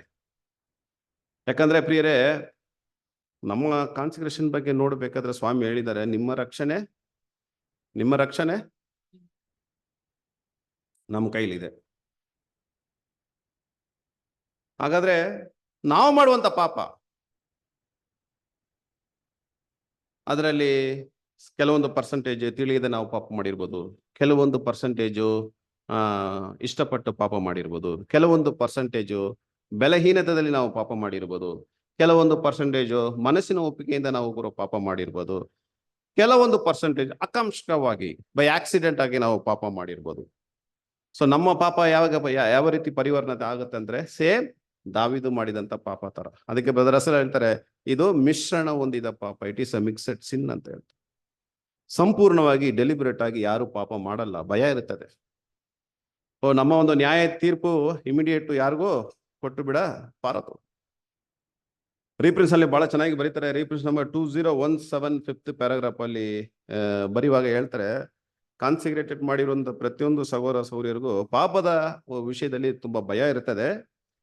ಪಾಪ ಮಾಡಕ್ಕೆ ಅವರು ಪ್ರಯತ್ನ ಪಡಲ್ಲ, ಬಟ್ ಆ ಆಸೆ ಅವರಲ್ಲಿ ಇರುತ್ತದೆ. ಕಾರಣ ಅದು ಆದಾಮಿನ ಸಂತತಿ ಬಂದಂದ ಆ ಬಲಹೀನತೆ, ಮಾಂಸ, ಭಯ, ಅವ್ರಿಗೆ ಆಸೆ ಇರ್ತದೆ, ಬಟ್ ಅವ್ರು ಪಾಪ ಮಾಡಲ್ಲ. ಬಟ್ ಹೃದಯದಲ್ಲೂ ಅವರು ಪಾಪ ಮಾಡ್ತಾರೆ. ನೋಡಿ ಎಲ್ಲಿಂದ ತಗೊಂಡೋಗಿ ಯಾವ ರೀತಿಯಾದ ಒಂದು ಉತ್ತರ ಕೊಡ್ತಾರೆ ನೋಡಿ. ಅದಕ್ಕೆ ಬ್ರದರ್ ರಸೂಲ್ ಹೇಳುವಾಗ ಏನಂತ ಹೇಳ್ತಾರೆ, ಬರೀ ಭಯದ ನಿಬಂಧನೆಗಳಿಂದ ಪಾಪಕ್ಕಾಗಿ ಹಂಬಲಿಸುವುದು ದೊಡ್ಡ ಒಂದು ರಹಸ್ಯ ಅಲ್ಲ ಅಂತ ಹೇಳ್ತಾರೆ. ಪ್ರತಿಯೊಬ್ಬರು ನಾವು ಪಾಪ ಮಾಡ್ತೀವಿ ಎಂಬುದನ್ನು ಬರೀತಾರೆ. ಸೊ ಆಗಿರುವುದರಿಂದ ಖಂಡಿತವಾಗಿ ನಮ್ಮ ಒಂದು ತಪ್ಪುಗಳು ನಮಗೆ ದೊಡ್ಡ ನಾಶನವನ್ನು ಉಂಟು ಮಾಡುವುದಕ್ಕೆ ಆಗೋದಿಲ್ಲ. ಯಾಕಂದ್ರೆ ದೇವರು ಸತ್ಯವೇದದಲ್ಲಿ ಬರೆಯುವಾಗ 70 ಸಾರಿ ಏನ್ ಮಾಡ್ತಾರೆ ದೇವರು, ನಾವು ಮಾಡುವಂತ ಪಾಪಗಳಿಗೆ ಕ್ಷಮಾಪಣೆ ಉಂಟು. ಆದ್ರೆ ಅದರಲ್ಲಿ ಎಷ್ಟು ಪರ್ಸೆಂಟೇಜ್ ನಾವು ಬೇಕೆಂದು ಪಾಪ ಮಾಡ್ತೀವೋ ಅದಕ್ಕೆ ದಂಡನೆ ಸಿಗುತ್ತೆ. ಪಾಪ ಮಾಡ್ಬಿಟ್ಟಿದೀವಿ, ಕ್ಷಮಾಪಣೆ ಸಿಗುತ್ತೆ, ಅಲ್ಲೇ ಬಿಟ್ಬಿಡಲ್ಲ ದೇವರು, ದಂಡನೆಯನ್ನು ಕೊಡ್ತಾರೆ. ಒಂದು ವೇಳೆ ಕೆಲವೊಂದು ಸಂದರ್ಭಗಳಲ್ಲಿ ದೇವರ ಒಂದು ದಂಡನೆ ನಮ್ಗೆ ಸಿಕ್ಕುವಾಗ, ಪಾಪ ಮಾಡಿರ್ತೀವಿ 1 ತಿಂಗಳು 2 ತಿಂಗಳು ಬಿಟ್ಟು ಕೂಡ ದಂಡನೆ ಸಿಗ್ಬೋದು, ಒಂದು ವೇಳೆ ತಕ್ಷಣನೂ ಸಿಗ್ಬೋದು. ಅಂತ ಒಂದು ಸಂದರ್ಭದಲ್ಲಿ ದೇವರು ನಮ್ಮನ್ನು ಮೊಯ್ ತೀರ್ಸ್ತಾರೆ ಅಂದ್ಬಿಟ್ಟು ತಪ್ಪಾಗಿ ತಿಳ್ಕೊಬೇಡ್ರಿ ಪ್ರಿಯರೇ. ನಮ್ಮ ಒಂದು ಒಳ್ಳೇದಕ್ಕಾಗಿನೇ ದೇವರು ಅಂತಹ ಒಂದು ಶಿಕ್ಷಣೆ ಕೊಡೋದು. ಯಾಕಂದ್ರೆ ನೀ ಹಳೇ ಉಡன்பಡಿಕೆ ನೋಡಿ, ಧರ್ಮಶಾಸ್ತ್ರ ಕೊಡಬೇಕಾದ್ರೆ ಅಲ್ಲಿ ನೀತಿ ಇತ್ತು. ಅಲ್ಲಿ ಪಾಪ ಮಾಡಿದ್ರೆ ಆ ನೀತಿಗೆ ಕ್ಷಮಿಸುವುದಕ್ಕೆ ಗೊತ್ತಾಗೋದಿಲ್ಲ. ನೋಡಿ ಈ ಸುವಾರ್ತೆ ಯುಗ ಬಂದ್ಮೇಲೆ ಕೃಪೆ ತೋರಿಸ್ಬಿಟ್ರು. 70 ಸಾರಿ ದೇವ್ರು ಏನ್ ಮಾಡ್ತಾರೆ, ನಾವು ಮಾಡಂತ ಪಾಪಗಳನ್ನು ನಮಗೆ ಕ್ಷಮಾಪಣೆಯನ್ನು ಕೊಡ್ತಾರೆ ಪ್ರಿಯರೇ. ಹಾಗಾದ್ರೆ ಇಲ್ಲಿ ದಾವೀದನು ನಾನು ಪಾಪ ಮಾಡಿದ ಮೇಲೆ ದೇವರು ಪಾಪಕ್ಕಾದ ಕ್ಷಮಾಪಣೆ ಕೊಟ್ಬಿಟ್ರು, ಆ ಪಾಪಕ್ಕಾದಂತ ದಂಡನೆಯಿಂದ ದೇವರು ನನ್ನನ್ನು ಕಾಪಾಡ್ತಾರೆ ಎಂಬುದನ್ನು ತಿಳ್ಕೊಂಡ್ರು. ನಂತರ ಎಲ್ಲ ಸರಿಯಾಗ್ಬಿಡ್ತದೆ. ದಾವೀದನಿಗೆ ತಿರ್ಗಾ ರಾಜನಾಗಿ ಮಾರ್ಪಟ್ರು. ತಿರ್ಗಾ ಮಾಡ್ಲಿಲ್ಲ. ನೀವು ಸತ್ಯವೇದದಲ್ಲಿ ನೀವು ಧ್ಯಾನ ಮಾಡಬೇಕಾದ್ರೆ ತಿರ್ಗಾ ದಾವೀದನು ಅಂತಹ ಒಂದು ಪಾಪ ಮಾಡಲಿಲ್ಲ ಎಂಬುದನ್ನು ನಮ್ಗೆ ಅಲ್ಲಿ ಬರೆಯಲ್ಪಟ್ಟಿದೆ. ಹಾಗಾದ್ರೆ ದೇವರ ಮಕ್ಕಳಾಗಿರುವಂತ ನಾವು ಮಾಡುವಂತ ಎಲ್ಲಾ ಪಾಪಗಳನ್ನು ನೋಡ್ಬೇಕಾದ್ರೆ ಇಟ್ ಈಸ್ ಅ ಮಿಕ್ಸಡ್ ಸಿನ್, ಮಿಶ್ರಣ ಹೊಂದಿದ ಪಾಪವಾಗಿದೆ. ಹಾಗಾದ್ರೆ ದೇವರು ಯಾವ ರೀತಿ ನಾವು ಮಾಡಿದಂತ ಪಾಪಕ್ಕೆ ಕ್ಷಮಾಪಣೆಯನ್ನು ಕೊಡ್ತಾರೆ, ನಂತರ ಆ ದಂಡನೆಯನ್ನು ಕೊಡ್ತಾರೆ ಅಂತ ನೋಡಬೇಕಾದ್ರೆ, ನಾವು ಮಾಡಿದಂತ ಪಾಪ, ನಾ ಹೇಳಿದೆ ಅದರಲ್ಲಿ ಎಷ್ಟು ಅಳತೆ ಇದೆ, ಅದಕ್ಕೆ ದಂಡನೆ ಕೊಟ್ಟು ನಾವು ಕ್ಷಮಾಪಣೆ ಕೇಳುವಾಗ ದೇವ್ರು ಏನ್ ಮಾಡ್ತಾರೆ? ಆ ಪಾಪವನ್ನು ಮರೆ ಮಾಡ್ತಾರೆ, ಮರೆ ಮಾಡ್ತಾರೆ, ಅದನ್ನು ಅಳಿಸಿ ಬಿಡುವುದಿಲ್ಲ. ನಾವು ಮಾಡಿದಂತ ಪಾಪಕ್ಕೆ ಕ್ಷಮಾಪಣೆ ಕೇಳುವಾಗ ದೇವ್ರು ಏನ್ ಮಾಡ್ತಾರೆ? ಆ ಪಾಪವನ್ನು ಮರೆ ಮಾಡ್ತಾರೆ. ರಿಫರೆನ್ಸ್ ನಂಬರ್ 5690 ಅಲ್ಲಿ ಹೇಳ್ತಾರೆ, ದೇವರು ಅದನ್ನ ಪಕ್ಕಕ್ಕೆ ಇಟ್ಬಿಡ್ತಾರಂತೆ ನಾವು ಕ್ಷಮಾಪಣೆ ಕೇಳುವಾಗ. ನಾವು ಪುನರ್ತನದಲ್ಲಿ ಜೀವಂತವಾಗಿ ಏಳುವ ತನಕ ದೇವ್ರು ಏನ್ ಮಾಡ್ಬಿಡ್ತಾರಂತೆ? ಅದನ್ನ ಮುಚ್ಚಿಬಿಡ್ತಾರಂತೆ. ನಂತರನೇ ಅದು ಕಂಪ್ಲೀಟ್ ಆಗಿ ಎರೇಸ್ ಮಾಡ್ತಾರಂತೆ. ಅದುವರೆಗೂ ದೇವರು ಮುಚ್ಚಿಬಿಡ್ತಾರೆ. ವಾಕ್ಯ ಓದೋಣ ನೋಡಿ, ಕೀರ್ತನೆ 32ನೇ ಅಧ್ಯಾಯ 1-2 ಓದೋಣ. ಕೀರ್ತನೆ 32 1-2. ಯಾವನ ದ್ರೋಹವು ಪರಿಹಾರವಾಗಿದೆಯೋ, ಯಾವನ ಪಾಪವು ಕ್ಷಮಿಸಲ್ಪಟ್ಟಿದೆಯೋ, ನೋಡಿ ಎಷ್ಟು ಚಂದಾಗಿ ಇಲ್ಲಿ ಬರೆಯಲ್ಪಟ್ಟಿದೆ. ಯಾವನ ದ್ರೋಹವು ಪರಿಹಾರವಾಗಿದೆ. ಹಂಗಂದ್ರೆ ನಾವು ಮಾಡಿದಂತ ದ್ರೋಹ, ಆ ದ್ರೋಹ ಯಾವಾಗ ಪರಿಹಾರವಾಯಿತು? ಆ ದ್ರೋಹ ನೋಡಿ, ದೇವ್ರು ಹೇಳಿ ಇಲ್ಲಿ ವಾಕ್ಯ ನಾವು ಧ್ಯಾನ ಮಾಡಬೇಕಾದ್ರೆ ಆಳವಾಗಿ, ಯಾವನ ದ್ರೋಹವು ಪರಿಹಾರವಾಗಿದೆಯೋ, ಯಾವನ ಪಾಪವು ಕ್ಷಮಿಸಲ್ಪಟ್ಟಿದೆಯೋ, ಯಾವನ ಪಾಪವು ಕ್ಷಮಿಸಲ್ಪಟ್ಟಿದೆಯೋ. ನೀವು ಇಂಗ್ಲಿಷ್ ಬೈಬಲ್ ಅಲ್ಲಿ ಓದ್ಬೇಕಾದ್ರೆ ಕವರ್ಡ್ ಅಂತ ಕೊಡಲ್ಪಟ್ಟಿದೆ. ದೇವ್ರು ಏನ್ ಮಾಡಲ್ಲ, ಅದನ್ನ ಎರೇಸ್ ಮಾಡಲ್ಲ ಪ್ರಿಯರೇ, ಅದನ್ನ ಮುಚ್ಚಿಬಿಡ್ತಾರೆ ಅಷ್ಟೇ. ಪುನರ್ತನ ಹೊಂದುವ ತನಕ ಅದನ್ನ ದೇವರು ಮುಚ್ಚಿಬಿಡ್ತಾರೆ. ಯಾವನ ದ್ರೋಹವು ಪರಿಹಾರವಾಗಿದೆಯೋ, ಒಂದು ವೇಳೆ ನಮ್ಮ ದ್ರೋಹ ಪರಿಹಾರವಾಗಿದೆಯಾ, ನಂತರ ಯಾವನ ಪಾಪವು ಕ್ಷಮಿಸಲ್ಪಟ್ಟಿದೆಯೋ ಅವನೇ ಧನ್ಯ. ಅವನೇ ಧನ್ಯನಂತೆ. ಹಂಗಂದ್ರೆ ನಾವು ಪಾಪ ಮಾಡಿದ ತಕ್ಷಣ ನಾವು ದೇವ್ರ ಹತ್ರ ಏನ್ ಮಾಡ್ಬೇಕು? ಮೊಣಕಾಲು ಹಾಕಿ ಪಾಪಕ್ಕಾದಂತ ಕ್ಷಮಾಪಣೆ ಇಮಿಡಿಯೇಟ್ ಪಡ್ಕೋಬೇಕು. ನಂತರ ಪಾಪ ಮಾಡದೆ ಇರುವುದಕ್ಕೂ ಪ್ರಯತ್ನ ಪಡ್ಬೇಕು. ಈಗ ಏನಂತ ಕೊಡಲ್ಪಟ್ಟಿದೆ? ಅವನೇ ಧನ್ಯನು. ಈ ಒಂದು ಸರ್ಟಿಫಿಕೇಟ್ ನಾವು ಪಡ್ಕೊಳ್ಳೋದು ತುಂಬಾ ಕಷ್ಟ. ಅವನೇ ಧನ್ಯನು. ನೀವು 2ನೇ ವಾಕ್ಯ ಓದಿ. ಯೆಹೋವನು ಯಾವನ ಲೆಕ್ಕಕ್ಕೆ ಅಪರಾಧವನ್ನು ಎಣಿಸುವುದಿಲ್ಲವೋ. ನೋಡಿ ಎಷ್ಟು ಚೆನ್ನಾಗಿ ಕೊಡಲ್ಪಟ್ಟಿದೆ. ನೀವು ಸ್ವಲ್ಪ ಆಳವಾಗಿ ಇದನ್ನ ಧ್ಯಾನ ಮಾಡೋದ್ರೆ, ಯೆಹೋವನು ಯಾವನ ಲೆಕ್ಕಕ್ಕೆ ಅವರು ಮಾಡಿದ ಪಾಪವನ್ನು ಎಣಿಸುವುದಿಲ್ಲವೋ. ಅಂದ್ರೆ ದೇವರು ಎಣಿಸಲಿಲ್ವಂದ್ರೆ ಆ ಸಹೋದರ, ಆ ಸಹೋದರಿ ಅವರ ಒಂದು ದಾರಿಯಲ್ಲಿ, ಅವರ ಒಂದು ಆದ್ಯದಲ್ಲಿ, ಅವರ ಒಂದು ಪ್ರತಿಜ್ಞೆ ಜೀವನವನ್ನು ಪರಿಶುದ್ಧವಾಗಿ ಕಾಪಾಡ್ತಾ ಇದ್ದಾರೆ. ಏನಕ್ಕಾಗಿ ಕರೆಯಲ್ಪಟ್ರು ಅದರಲ್ಲಿ ಅವರು ಮುಂದುವರಿಸುವರಾಗಿದ್ದಾರೆ. ಇಲ್ಲಿ ಕೊಡಲ್ಪಟ್ಟಿದೆ, ಯೆಹೋವನು ಯಾವನ ಲೆಕ್ಕಕ್ಕೆ ಅಪರಾಧವನ್ನು ಎಣಿಸುವುದಿಲ್ಲವೋ, ಯಾವನ ಹೃದಯದಲ್ಲಿ ಕಪಟವಿರುವುದಿಲ್ಲವೋ ಅವನು ಧನ್ಯನು. ಈ 2 ಸರ್ಟಿಫಿಕೇಟು ನಮ್ಮ ಜೀವನದಲ್ಲಿ ನಾವು ಪಡ್ಕೋಬೇಕಂದ್ರೆ ನಮ್ಮ ಪ್ರತಿಜ್ಞೆ ಜೀವನದಲ್ಲಿ ಬಹಳ ಕಷ್ಟಪಡಬೇಕು ಪ್ರಿಯರೇ, ಬಹಳ ಕಷ್ಟಪಡಬೇಕು. ದೇವರ ಒಂದು ಕೃಪೆ, ದೇವರ ಒಂದು ಕರುಣೆ, ದೇವರ ಒಂದು ಸಹಾಯಕ್ಕೆ. ಅದಕ್ಕೆ ಹೇಳ್ತಾರೆ, ನೀವು ಪಾಪ ಕಂಡ್ರೆ ಅದನ್ನ ಬಿಟ್ಟು ಹೋಗ್ಬಿಡು ಅಂತ ಹೇಳ್ತಾರೆ. ಅದರೊಂದಿಗೆ ಎಕ್ಸ್ಪೆರಿಮೆಂಟಲ್ ಮಾಡಕ್ಕೆ ಹೋಗ್ಬೇಡ, ಸಿಗಾಕೋಗ್ಬಿಡ್ತೀಯ. ನಿನಕ್ಕಿಂತ ಸೈತಾನನು ಬಲಿಷ್ಠನು, ದುರಾತ್ಮ ಸೈನ್ಯಗಳಿದ್ದಾರೆ, ಹೋರಾಡಿ ನೀನ್ ಗೆಲ್ಲಕ್ಕಾಗಲ್ಲ. ಪಾಪ ಅಂತ ಕಂಡ್ರೆ ನೀನೇನ್ ಮಾಡ್ಬಿಡು? ಅದನ್ನ ಬಿಟ್ಟು ಬಿಡು. ಪಾಪ ಅಂದ್ರೆ ಎಲ್ಲಾ ರೀತಿಯಲ್ಲೂ, ಮನೆಯಲ್ಲಿ, ಆಫೀಸಲ್ಲಿ, ಕೆಲಸ ಮಾಡುವ ಜಾಗದಲ್ಲಿ, ಲೋಕದಲ್ಲಿ, ನಾವ್ ಎಲ್ಲೂ ಇದ್ರೂ ಕೂಡ ಪ್ರಿಯರೇ, ಆರ್ವಸ್ಟ್ ಗ್ಲೀನಿಂಗ್ ಅಲ್ಲಿ ಹೇಳ್ತಾರೆ 147:3 ನಾವು ತಿಳುವಳಿಕೆಯಿಂದ, ಮನಸ್ಸಿನ ಒಪ್ಪಿಗೆಯಿಂದ ನಾವು ಎಷ್ಟು ಮಟ್ಟಿಗೆ ನಾವು ಪಾಪ ಮಾಡ್ತೀವೋ ಆ 1% ನಮ್ಮ ಜೀವನದಲ್ಲಿ ಅದಕ್ಕೆ ಬೇಕಾದಂತ ಶಿಕ್ಷಣೆ ಕೊಡ್ತಾರೆ. ಶಿಕ್ಷಣೆ ಅಂದ್ರೆ ನಮ್ಮ ದೇವರು ಜಡ್ಜು. ಸತತವಾಗಿ ನಾವು ಆತ್ಮಿಕವಾದ ಜೀವನದಲ್ಲಿ ಮುಂದುವರಿಸುವುದರಿಂದ, ಈ ನೀತಿಯ ಮಾರ್ಗವನ್ನು ನಾವು ಇಷ್ಟಪಡುವುದರಿಂದ ಖಂಡಿತವಾಗ್ಲಿ ಎಡವಿ ಬೀಳ್ತೀವಿ. ಆದ್ರಿಂದ ದೇವ್ರು ಏನ್ ಮಾಡ್ತಾರೆ? ಕ್ಷಮಾಪಣೆ ಕೊಟ್ಬಿಡ್ತಾರೆ. ಅದಕ್ಕೆ ದಾವೀದನು ಬರೆಯುವಾಗ ಬಹಳ ಚೆನ್ನಾಗಿ ಬರೀತಾರೆ. ಕೀರ್ತನೆ 23:4 ನಿನ್ನ ದೊನ್ನೆಯು ನಿನ್ನ ಕೋಲು ನನಗೆ ಧೈರ್ಯ ಕೊಡ್ತವೆ. ನಿನ್ನ ದೊನ್ನೆಯು ನಿನ್ನ ಕೋಲು ಧೈರ್ಯ ಕೊಡ್ತವೆ ಅಂದ್ರೆ, ಕೋಲ್ ಅಂತ ನೋಡ್ಬೇಕಾದ್ರೆ ಪ್ರಿಯರೇ, ವಾಗ್ದಾನಗಳು. ಪಾಪ ಮಾಡಿದ್ರ ಮೇಲೆ ಅನೇಕ ವಾಗ್ದಾನಗಳನ್ನ ನಾವು ಓದ್ಬೇಕು. Precious promises. ಈ ಪ್ರಾಮಿಸಸ್ ಅನ್ನು ನಾವು ಪಡ್ಕೋಬೇಕು. ಬಟ್ ನನ್ನ ಜೀವನ ಹೀಗಿದೆ, ಅದನ್ನ ಬಿಟ್ಟು ವಾಗ್ದಾನಗಳನ್ನು ನಂಬಬೇಕಂತೆ. ಎಲ್ಲಾ ವಚನಗಳು ನಮ್ಗೆ ನಂಬಿಕೆಯನ್ನು ಪೂರೈಸುವಾಗ, ನಂಬಿಕೆಯನ್ನು ನಮ್ಗೆ ಉಂಟು ಮಾಡುತ್ತೆ. ಇದೇ ಕೋಲ್ ಅಂತ ಹೇಳ್ತಾರೆ. ಈ ಕೋಲು ಮೂರನೇ ಆನ್ಸರ್ ಏನ್ ನಮ್ಗೆ ಕೊಡ್ತಂದ್ರೆ ದೇವರ ದೈವಿಕವಾದಂತ ಕ್ಷಮಾಪಣೆ. ನಿನ್ನ ದೊಣ್ಣೆ ನಿನ್ನ ಕೋಲು. ಕೋಲು ನೋಡ್ಬೇಕಾದ್ರೆ 3 ಅರ್ಥ. ಒಂದು ವಾಗ್ದಾನ, ಎರಡನೇದು ವಿಶ್ವಾಸ ನಂಬಿಕೆ, ಮೂರನೇದು ಕ್ಷಮಾಪಣೆ. ನಿನ್ನ ದೊಣ್ಣೆ ಅಂತ ನೋಡ್ಬೇಕಾದ್ರೆ ನಾವೆಲ್ಲ ಕುರಿಮರಿಗಳು, ಕುರುಬಣೆಯಿಂದ ನಾವು ಹೋಗ್ತಾ ಇದೀವಿ. ಒಂದು ವೇಳೆ ತೋಳಗಳು ಯಾರಾದ್ರೂ ಬಂದ್ಬಿಟ್ರೆ ಈ ದೊಣ್ಣೆಯಿಂದ ದೇವರು ನಮ್ಮನ್ನ ಕಾಪಾಡ್ತಾರೆ. ದಂಡನೆ ಬರ್ಬೋದು, ಬಟ್ ದಂಡನೆಯಿಂದ ನಮ್ಮನ್ನ ಕಾಪಾಡ್ತಾರೆ. ಒಂದು ವೇಳೆ ಬಿಟ್ಟು ಬಿಟ್ರೆ ಈ ಲೋಕದಲ್ಲಿ ನಮ್ಮನ್ನ ಕಾಪಾಡೋದಕ್ಕೆ ಯಾರಿಂದೂ ಆಗಲ್ಲ ಪ್ರಿಯರೇ. ಒಂದು ವೇಳೆ ಒಂದು ಕುರಿ ಹಳ್ಳದಲ್ಲಿ ಬಿದ್ಬಿಟ್ರೆ ಬೇರೆ ಕುರಿಗಳು, ಇತರ ಸಹೋದರ ಸಹೋದರಿಯರು ನಮ್ಮನ್ನ ಕಾಪಾಡೋದಿಲ್ಲ. ಪಾಪದಿಂದ ನಾವು ಬೀಳುವಾಗ ಎಲ್ಲಾ ಕುರಿಗಳು ನಮ್ಮನ್ನ ನೋಡ್ಬಿಟ್ಟು ಯಜಮಾನನ ಹಿಂದೆ ಹೋಗ್ತಾ ಇರ್ತದೆ, ಕುರುಬನ ಹಿಂದೆ. ಆ ಹಳ್ಳದಲ್ಲಿ ಬಿದ್ದಂತ ಕುರಿ ನೋಡುತ್ತೆ, ಈ ಎಲ್ಲಾ ಕುರಿಗಳು ಪರಿಶುದ್ಧವಾಗಿದೆ, ನಾನು ಮಾತ್ರ ಪಾಪಿಯಾಗಿದ್ದೀನಿ ಬಿಟ್ಟು ದೇವರ ಹತ್ರ ಕೂಗಾಡುವಾಗ ಆ ದೊನ್ನೆಯನ್ನು ಚಾಚಿ ಮೇಲಕ್ಕೆ ಎತ್ತುತ್ತಾರೆ. ದೇವರು ಮಾತ್ರ ನಮ್ಮನ್ನ ಕಾಪಾಡಲಿಕ್ಕೆ ಸಾಧ್ಯತೆ ಇದೆ ಪ್ರಿಯರೇ. ನಾವ್ ಎಷ್ಟೇ ದೇವರ ಹತ್ರ ಶಬ್ದ ಹಾಕಿ ನಾವು ಕುರುಗಿದ್ರು ಕೂಡ ದೇವ್ರು ಹೇಳ್ತಾರೆ, ನೋಡು ಪಾಪದಲ್ಲಿ ನೀನು ಎಷ್ಟು ವೀಕ್ ಆಗಿದೀಯಾ. ಇನ್ನೊಂದ್ ಕಡೆಯಲ್ಲಿ ನೋಡ್ಬೇಕಾದ್ರೆ ಒಂದು ವೇಳೆ ದಾರಿ ತಪ್ಪಿ ಹೋಗುವ ಎಲ್ಲಾ ಕುರಿಗಳನ್ನು ಏನ್ ಮಾಡ್ತಾರೆ, ಆ ದೊನ್ನೆ ಆ ದಾರಿಗೆ ತಗೊಂಡ್ ಬಂದ್ಬಿಡುತ್ತೆ ಪ್ರಿಯರೇ. ಹಾಗಾದ್ರೆ ನಿನ್ನ ದೊಣ್ಣೆಯು ನಿನ್ನ ಕೋಲು ನಮಗೆ ಧೈರ್ಯ ಕೊಡುತ್ತದೆ. ಸೊ ಇದನ್ನೆಲ್ಲ ನಾವು ನೋಡ್ಬೇಕಾದ್ರೆ ಜಸ್ಟ್ ಇಮ್ಯಾಜಿನ್ ಮಾಡಿ, ನಾವು ಪ್ರತಿಜ್ಞೆ ಪಡಿಸ್ಕೊಂಡು ನಮ್ಮ ಜೀವನವನ್ನು ದೇವರಿಗೆ ಸಮರ್ಪಣೆ ಮಾಡಿ ಇಷ್ಟು ವರ್ಷ ಆಗಿದೆ. ದೇವರು ನಮ್ಮ ಆತ್ಮವನ್ನು ತೂಗಾಕ್ತಾರಂದ್ರೆ ಆ ಆತ್ಮ, ಆ ಒಂದು ತೂಕ, ಅದರ ಎಷ್ಟು ವೆಯ್ಟ್ ಇರಬೇಕು, ಎಷ್ಟು ವೆಯ್ಟ್ ಇರಬೇಕು ಪ್ರಿಯರೇ.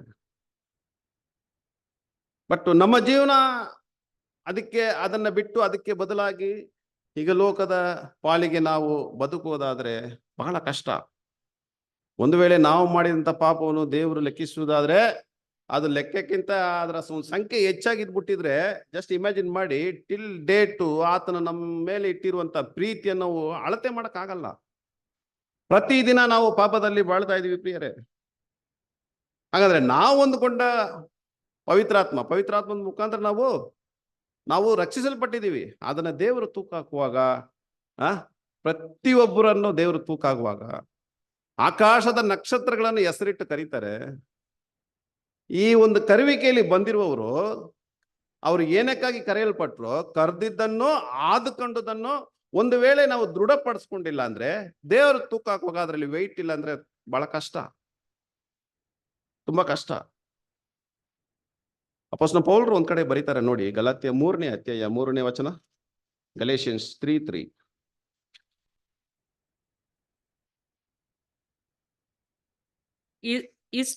ಇಷ್ಟು ಬುದ್ಧಿ ಇಲ್ಲದವರಾಗಿದ್ದೀರಾ, ದೇವರಾತ್ಮಾನುಸಾರವಾಗಿ ಪ್ರಾರಂಭಿಸಿ ಈಗ ಬಹಿರಾಚಾರಗಳಿಂದ ಸಿದ್ಧಿಗೆ ಬರಬೇಕೆಂದಿದ್ದೀರಾ. ಏನಂತ ಹೇಳ್ತಾರಂದ್ರೆ, ನೀವು ಇಷ್ಟು ಬುದ್ಧಿ ಇಲ್ಲದವರಾಗಿದ್ದೀರಾ. ಅಪೊಸ್ತಲನಾದ ಪೌಲರು ಬರೀತಾರೆ, ದೇವರ ಆತ್ಮಾನುಸಾರವಾಗಿ ಪ್ರಾರಂಭಿಸಿ ಈಗ ಬಹಿರಾಚಾರಗಳಿಂದ ಸಿದ್ಧಿಗೆ ಬರಬೇಕೆಂದಿದ್ದೀರಾ. ಅಂದ್ರೆ ಶಾರೀರಿಕ ರೀತಿಯಲ್ಲಿ ನೀವು ಪರಿಪೂರ್ಣರಾಗಬೇಕು ಎಂಬ ಒಂದು ಆಸೆ ನಿಮ್ಮಲ್ಲಿ ಇದೆಯಾ? ಶಾರೀರಿಕ ರೀತಿಯಲ್ಲಿ ನಾವು ಪರಿಪೂರ್ಣತೆಯನ್ನು ಹೊಂದಕ್ಕೆ ಆಗಲ್ಲ, ಪರಿಪೂರ್ಣ ಹೊಂದಕ್ಕಾಗಲ್ಲ. ಅದು ಆತ್ಮ ಸಂಬಂಧಪಟ್ಟ ವಿಚಾರ ಪ್ರಿಯರೇ, ಆತ್ಮ ಸಂಬಂಧಪಟ್ಟ ವಿಚಾರವಾಗಿದೆ. ಅದಕ್ಕೆ ಸಹೋದರರು ಬರೆಯುವಾಗ ರೀಪ್ರಿಸ್ ನಂಬರ್ 4273 ಹೇಳ್ತಾರೆ, ಒಂದ್ ವೇಳೆ ನಾವು ಪಾಪ ಮಾಡಿ ದೇವರ ಹತ್ರ ಪಶ್ಚಾತ್ತಾಪ, ನಾವು ಪಾಪ ಮಾಡಿ ಕ್ಷಮಾಪಣೆ ಪಡ್ಕೊಂಡು ಆ ಪಾಪಗಾದಂಥ ದಂಡನೆಯನ್ನು ನಮಗೆ ಸಿಗುವಾಗ ನಂತರ ಒಳ್ಳೆ ಮಾರ್ಗದಲ್ಲಿ ನಡೀತಾ ಇರ್ತೀನಿ, ತಿರ್ಗಾ ಪದೇ ಪದೇ ಪದೇ ಪದೇ ಪಾಪ ಮಾಡ್ತೀನಿ, ಕ್ಷಮಾಪಣೆ ತಗ್ತೀನಿ, ದಂಡನೆಯನ್ನು ತಿರ್ಗಾ ನಾನು ಪಾಪ ಮಾಡ್ತೀನಿ, ಕ್ಷಮಾಪಣೆಯನ್ನು ತಗೊಳ್ತೀನಿ, ದಂಡನೆಯನ್ನು ತಗೊಳ್ತೀನಿ. ಇದು ನನ್ನ ಜೀವನದಲ್ಲಿ ಒನ್ಸ್ ಮೋರ್ ಆಗ್ಬಿಟ್ರೆ, ಸವರು ಬಹಳ ಚೆನ್ನಾಗಿ ಬರೀತಾರೆ, ಸತತವಾಗಿ ನಿರಂತರವಾಗಿ ನಾವು ಪಾಪ ಮಾಡಿ ದೇವರ ಹತ್ರ ಕ್ಷಮಾಪಣೆ ಪಡ್ಕೊಂಡು ಅನೇಕ ಪೆಟ್ಟುಗಳನ್ನು ನಾವು ತಗೊಳ್ಳುವಾಗ, ಅನೇಕ ಪೆಟ್ಟುಗಳನ್ನು ತಗೊಂಡು ನಾವು ದಾರಿ ನಡೆಸಲ್ಪಟ್ರೆ ಅಂತ ಸಹೋದರ ಸಹೋದರಿಯರ ಒಂದು ಬಗ್ಗೆ ಸಹೋದರ ಏನ್ ಹೇಳ್ತಾರೆ ಅಂದ್ರೆ, ಖಂಡಿತ ಯಾರು ದೇವರ ಹತ್ರ ಜಾಸ್ತಿ ಕ್ಷಮಾಪಣೆ, ಜಾಸ್ತಿ ಪೆಟ್ಟು ಏಟು ಯಾರು ಜಾಸ್ತಿ ತಗೋತಾರೋ ಅಂಥವರು ಜಯ ಹೊಂದುವ ವರ್ಗಕ್ಕೆ ಸೇರಿದವರಲ್ಲ ಅಂತ ಬರೀತಾರೆ. Reference number 4273. ಇದಕ್ಕೆ ಒಳ್ಳೆ ವಾಕ್ಯ ಸವರು ಬರೀತಾರೆ. ಬಟ್ ಇದು ಬೇರೆ ಒಂದು ವಿಷಯಕ್ಕೆ ಈ ಒಂದು ವಾಕ್ಯವನ್ನು ಹೇಳ್ತಾರೆ. ಬಟ್ ಪಾಪದಲ್ಲಿ ಅವರ ಒಂದು ಮನೋಭಾವ ಹೇಗಿರುತ್ತೆ ಅಂದ್ಬಿಟ್ಟು ಚಿತ್ರಿಸಿ ವಿವರಿಸುವಾಗ ಬಹಳ ಚೆನ್ನಾಗಿದೆ. ಅದೇ ಜ್ಞಾನೋಕ್ತಿ 23ನೇ ಅಧ್ಯಾಯ 35ನೇ ವಾಕ್ಯ ಓದೋಣ. ಜ್ಞಾನೋಕ್ತಿ 23ನೇ ಅಧ್ಯಾಯ 35ನೇ ವಚನ. 23rd chapter 35th verse. ಜನರು ನನ್ನನ್ನು ಹೊಡೆದರೂ ನೋವಾಗಲಿಲ್ಲ, ಬಡಿದರೂ ತಿಳಿಯಲಿಲ್ಲ. ಯಾವಾಗ ಎಚ್ಚೆತ್ತೇನೋ ಪುನಃ ಅದನ್ನೇ ಹುಡುಕೆನು ಎಂದುಕೊಳ್ಳಿ. ನೋಡಿದ್ರ, ಈ ಒಂದು ಮನೋಭಾವಕ್ಕೆ ಅವರು ಬಂದ್ಬಿಡ್ತಾರೆ. ಜನರು ನನ್ನನ್ನು ಹೊಡೆದ್ರು ನೋವಾಗಲಿಲ್ಲ, ಬಡಿದರೂ ತಿಳಿಯಲಿಲ್ಲ. ಯಾವಾಗ ಎಚ್ಚೆತ್ತೇನೋ ಪುನಃ ಅದನ್ನೇ ನಾನೇನ್ ಮಾಡ್ತೀನಿ, ಹುಡುಕೇನು. ಅಂತಹ ಒಂದು ಎಕ್ಸ್ಪೀರಿಯನ್ಸ್ಗೆ ಅವರು ಹೋಗ್ಬಿಡ್ತಾರೆ. ಇದು ತುಂಬಾ ಕಷ್ಟ. ಹಲವಾರು ವಾಕ್ಯಗಳು ದೇವರು ನಮ್ಗೆ ಕೊಡುವಾಗ ನಾವು ದೇವರು ನಮ್ಮ ಮೇಲೆ ಪ್ರೀತಿ ಇಟ್ಟು ಆ ಒಂದು ಸಮಯಕ್ಕೆ ದೇವರು ಇಂತಹ ಒಂದು ಪಾಠ ಕೊಡ್ತಾರೆ. ಎಷ್ಟೋ ಕೊಟ್ಕೊಂಡು ಬರುವಾಗ ನಾವು ನಮ್ಮ ಜೀವನವನ್ನು ಸರಿಪಡಿಸ್ಕೋಬೇಕು. ಯಾಕಂದ್ರೆ ಅದೇ ಜ್ಞಾನೋಕ್ತಿ ಬರೆಯುವಾಗ ಏನಂತ ಹೇಳ್ತಾರೆ, 25-28ರಲ್ಲಿ ಆತ್ಮವನ್ನು ಸ್ವಾಧೀನ ಮಾಡಿಕೊಳ್ಳದವನು, ಎಷ್ಟು ಚೆನ್ನಾಗಿ ಬರೀತಾರೆ, ಗೋಡೆ ಬಿದ್ದ ಆಳೂರಿಗೆ ಸಮಾನ ಅಂತ ಹೇಳ್ತಾರೆ. ಬೇರೆ ನೋಡಿ, ಒಂದು ವೇಳೆ ನಮ್ಮ ಆತ್ಮವನ್ನು ನಾವು ಸ್ವಾಧೀನ ಮಾಡ್ಕೋಬೇಕಂತೆ. ಈ ಒಂದು ಕರಿವಿಕೆನ ದೇವ್ರು ನನ್ಗೆ ಇದೇ ಒಂದು ದಾರಿ ತೋರಿಸಿದಾರ, ಇದರಲ್ಲೇ ನನ್ನ ಆತ್ಮವನ್ನು ಸ್ವಾಧೀನ ಪಡಿಸ್ಕೋಬೇಕು. ಇದಕ್ಕಾಗಿ ಕರೆದಿದಾರ, ಏನಕ್ಕಾಗಿ ಕರೆದಿದ್ದಾರೋ ಅದರಲ್ಲೇ ನಮ್ಮ ಜೀವನ ಇರಬೇಕು. ಬೇರೆ ಯಾವ ವಿಷಯಗಳು ನಾವು ಇದರಲ್ಲಿ ಬಂದು ಸೇರಿಸುವುದಾದ್ರೆ ಆ ಒಂದು ಮನುಷ್ಯ ಗೋಡೆ ಬಿದ್ದ ಆಳೂರಿಗೆ ಸಮಾನ. ಯಾಕಂದ್ರೆ ದೇವರು ಪ್ರತಿಯೊಬ್ಬರ ಸ್ವಾತಂತ್ರ್ಯದಲ್ಲಿ ತಲೆ ಹಾಕೋದಿಲ್ಲ ಪ್ರಿಯರೇ. ಒಬ್ಬನನ್ನು ಹಿಂಬಾಲಿಸಿ ಬರ್ಬೇಕಂದ್ರೆ ತನ್ನನ್ನು ನಿರಾಕರಿಸಿ ತನ್ನ ಶಿಲುಬೆಯನ್ನು ಹೊತ್ತುಕೊಂಡು ಬರಬೇಕು. ಹಾಗಾದ್ರೆ ಅಪೊಸ್ತಲ ಪೌಲರು ಬರೆಯುವಾಗ 1 ಥೆಸಲೋನಿಕ 4:8ರಲ್ಲಿ ಹೇಳ್ತಾರೆ, ಈ ಮಾತನ್ನು ತಾತ್ಸಾರ ಮಾಡುವನು ಮನುಷ್ಯನನ್ನು ತಿರಸ್ಕರಿಸುವುದು ಮಾತ್ರವಲ್ಲದೆ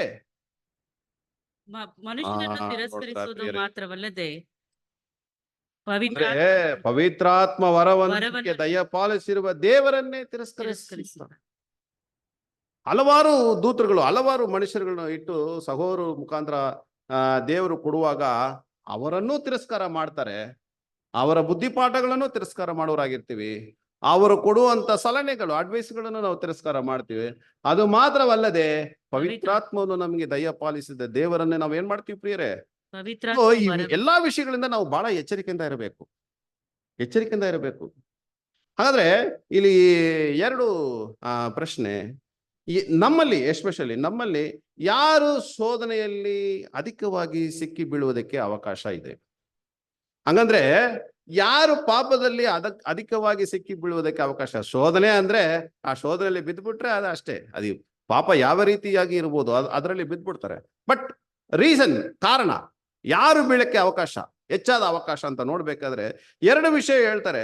ಒಬ್ಬ ಸಹೋದರ ಸಹೋದರಿಯರಿಗೆ ದೇವರ ಸೇವೆ ಮಾಡುವುದಕ್ಕೆ ಅನೇಕ ಅವಕಾಶಗಳು ಸಿಗುವಾಗ, ಆಪರ್ಚುನಿಟಿ ದೇವರು ಮುಂದೆ ಇಟ್ಟಿರುವಾಗ, ಆ ಅವಕಾಶವನ್ನು ಯಾರು ತಾತ್ಸಾರ ಮಾಡ್ತಾರೋ, ಆ ಅವಕಾಶವನ್ನು ಯಾರು ಹೆಚ್ಚಾಗಿ ಅಧಿಕವಾಗಿ ಪಡ್ಕೋತಾರೋ, ಉಪಯೋಗಿಸ್ಕೊಳ್ತಾರೋ, ಅವರು ಶೋಧನೆಯಲ್ಲಿ ಬೀಳುವುದಕ್ಕೆ ಚಾನ್ಸಸ್ ಕಡಿಮೆ ಅಂತ ಹೇಳ್ತಾರೆ. ಒಂದು ವೇಳೆ ಅವ್ರಿಗೆ ಸಿಕ್ಕಿರುವಂತ ಅವಕಾಶವನ್ನು ತಾತ್ಸಾರ ಮಾಡಿಬಿಟ್ರೆ, ನಾನು ಯಾಕೆ ಇದನ್ನ ಮಾಡಬೇಕು, ನನಗೆ ಇಷ್ಟ ಇಲ್ಲ. ಯಾಕಂದ್ರೆ ಪ್ರತಿಯೊಂದು ಆತ್ಮಿಕ ವಿಚಾರದಲ್ಲಿ ನಾವಾಗಿ ಮುಂದೆ ಬರಬೇಕು, ನಮ್ಮನ್ನು ಯಾರು ಒತ್ತಾಯಪಡಿಸಬಾರದು. ದೇವರು ನಮ್ಗೆ ಕೊಟ್ಟಿರುವಂತ ಕರ್ವಿಗನು ಹೀಗೇನೆ. ಒಂದು ವೇಳೆ ನಮಗೆ ಕೊಟ್ಟಿರುವಂತ ಆಪರ್ಚುನಿಟಿ ನಾವು ಮಿಸ್ ಮಾಡಿದ್ರೆ, ಅಂದ್ರೆ ಮಿಸ್ ಮಾಡಲ್ಲ, ನಾವು ಮಿಸ್ ಮಾಡ್ತೀವಿ, ಅಂತವರು ಪಾಪದಲ್ಲಿ ಶೋಧನೆಯಲ್ಲಿ ಬೀಳುವುದಕ್ಕೆ ಅಧಿಕವಾದಂತ ಅವಕಾಶ ಇದೆ ಅಂತ ರಿಫರೆನ್ಸ್ ನಂಬರ್ 5334 2ನೇ ಪ್ಯಾರಾಗ್ರಾಫ್ ಅಲ್ಲಿ ಅವರು ಬರೀತಾರೆ. ಒಂದು ವೇಳೆ ಅವಕಾಶವನ್ನು ಯಾರು ಹೆಚ್ಚಾಗಿ ಉಪಯೋಗಿಸ್ತಾರೋ ಅವರು ಪಾಪದಲ್ಲಿ ಬೀಳುವುದು ತುಂಬಾ ಕಡಿಮೆ. ಒಂದು ವೇಳೆ ಈ ಒಂದು ಸೇವೆಯಲ್ಲಿ ಅವಕಾಶವನ್ನು ಅದನ್ನು ರಿಜೆಕ್ಟ್ ಮಾಡ್ತಾರೋ, ಹಲವಾರು ಎಕ್ಸಸ್ಗಳು ನಾವು ಹೇಳ್ಬೋದು. ಬಟ್ ದೇವರು ನಮ್ಮ ಹೃದಯವನ್ನು ನೋಡ್ತಾರೆ. ಅಂಥವರು ಶೋಧನೆಯಲ್ಲಿ ಅಧಿಕವಾಗಿ ಬೀಳುವುದಕ್ಕೆ ಅವಕಾಶ ಇದೆ. ಅದಕ್ಕೆ ಅಪೊಸ್ತಲರುಗಳು ಬರೆಯುವಾಗ ಆತ್ಮದಲ್ಲಿ ಆಸಕ್ತಿ ಉಳ್ಳವರು ಈ ಅವಕಾಶವನ್ನು ಉಪಯೋಗಿಸ್ತಾರೆ. ಅಂದ್ರೆ ಆತ್ಮದಲ್ಲಿ ಆಸಕ್ತಿ ಇಲ್ಲದವರು ಶೋಧನೆಯಲ್ಲಿ ಬೀಳುವುದಕ್ಕೆ ಅವಕಾಶ ಇದೆ. ಒಂದು ವಾಕ್ಯ ಓದೋಣ. ರೋಮ 8ನೇ ಅಧ್ಯಾಯ 9ನೇ ವಚನ. ರೋಮ 8:9.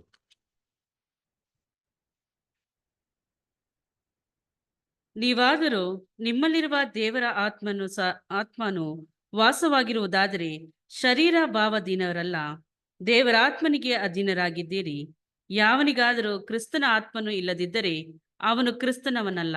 ನೋಡಿ ಎಷ್ಟು ಕ್ಲಿಯರ್ ಆಗಿ ಬ್ಯೂಟಿಫುಲ್ ಆಗಿ ಬರೆಯಲ್ಪಟ್ಟಿದ್ದಾರೆ. ನೀವಾದರೂ ನಿಮ್ಮಲ್ಲಿ ದೇವರ ಆತ್ಮನು ವಾಸವಾಗಿದ್ದರೆ ಶರೀರ ಭಾವಧೀನರಲ್ಲ. ಎಷ್ಟು ಬ್ಯೂಟಿಫುಲ್ ಆಗಿ ಇಲ್ಲಿ ಕೊಡಲ್ಪಟ್ಟಿದೆ ನೋಡಿ. ದೇವರ ಆತ್ಮ ನಮ್ಮಲ್ಲಿ ವಾಸವಾಗಿದ್ದರೆ ನಾವು ಶರೀರ ಭಾವಧೀನರಲ್ಲ.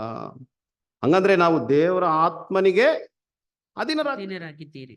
ಅಂದ್ರೆ ನಮಗೆ ಸಿಗುವಂತ ಅವಕಾಶ. ಈಗ ಲೋಕದಲ್ಲಿ ಸೈತಾನು ಬಿಡಲ್ಲ, ಅದು ಬೇರೆ. ನಾವು ಬಹಳ ಜಾಗ್ರತೆಯಿಂದ ಇರಬೇಕು. ಲೋಕ ಬಿಡಲ್ಲ. ಲೋಕದಲ್ಲಿ ಇರುವಂತ ದುರಾಸೆಗಳು, ಬಂಧು ಬಳಕ, ತುಂಬಾ ಕಷ್ಟ. ನಮ್ಮ ಸುತ್ತಲಿರುವವರು, ನಮ್ಮ ನೆಂಟರು ಬಿಡೋದಿಲ್ಲ, ನಮ್ಮ ಫ್ರೆಂಡ್ಸ್ ಸ್ನೇಹಿತರು ಬಿಡುವುದಿಲ್ಲ. ಸೊ ನಾವು ಜಾಗ್ರತೆಯಿಂದ ಇರಬೇಕು ಪ್ರಿಯರೇ. ನೀವಾದ್ರೂ ನಿಮ್ಮಲ್ಲಿ ದೇವರ ಆತ್ಮವನ್ನು ವಾಸವಾಗಿದ್ದರೆ ಶರೀರ ಭಾವಧೀನರಲ್ಲ, ದೇವರ ಆತ್ಮನಿಗೆ ನೀವು ಅಧೀನರಾಗಿದ್ದೀರಿ. ಯಾವನಾದರೂ ಕ್ರಿಸ್ತನ ಆತ್ಮನು ಇಲ್ಲದಿದ್ದರೆ ಅವನು ಕ್ರಿಸ್ತನಲ್ಲ. ಹಂಗಂದ್ರೆ ದೇವರ ದೃಷ್ಟಿಯಲ್ಲಿ ಈ ಮಾಂಸ ಸತ್ತೋಗಿದೆ ಅಂತ ಅರ್ಥ. ಈ ಮಾಂಸ ಅಪರಿಪೂರ್ಣವಾದದ್ದು, ಪರಿಪೂರ್ಣವಾದದ್ದಲ್ಲ. ಹಾಗಾದ್ರೆ ನಮ್ಮ ಆತ್ಮಿಕವಾದ ಜೀವನದಲ್ಲಿ ದೇವರು ಕೊಡುವಂತ ಪ್ರತಿಯೊಂದು ಶೋಧನೆಗಳನ್ನು ತಗೊಂಡು ಹೋಗಿ ನಮ್ಮ ಮಾಂಸಕ್ಕೆ ಹತ್ರದಲ್ಲಿ ಇಟ್ಟು ಅದನ್ನು ಗುರುತಿಸಿಡಬಾರದು.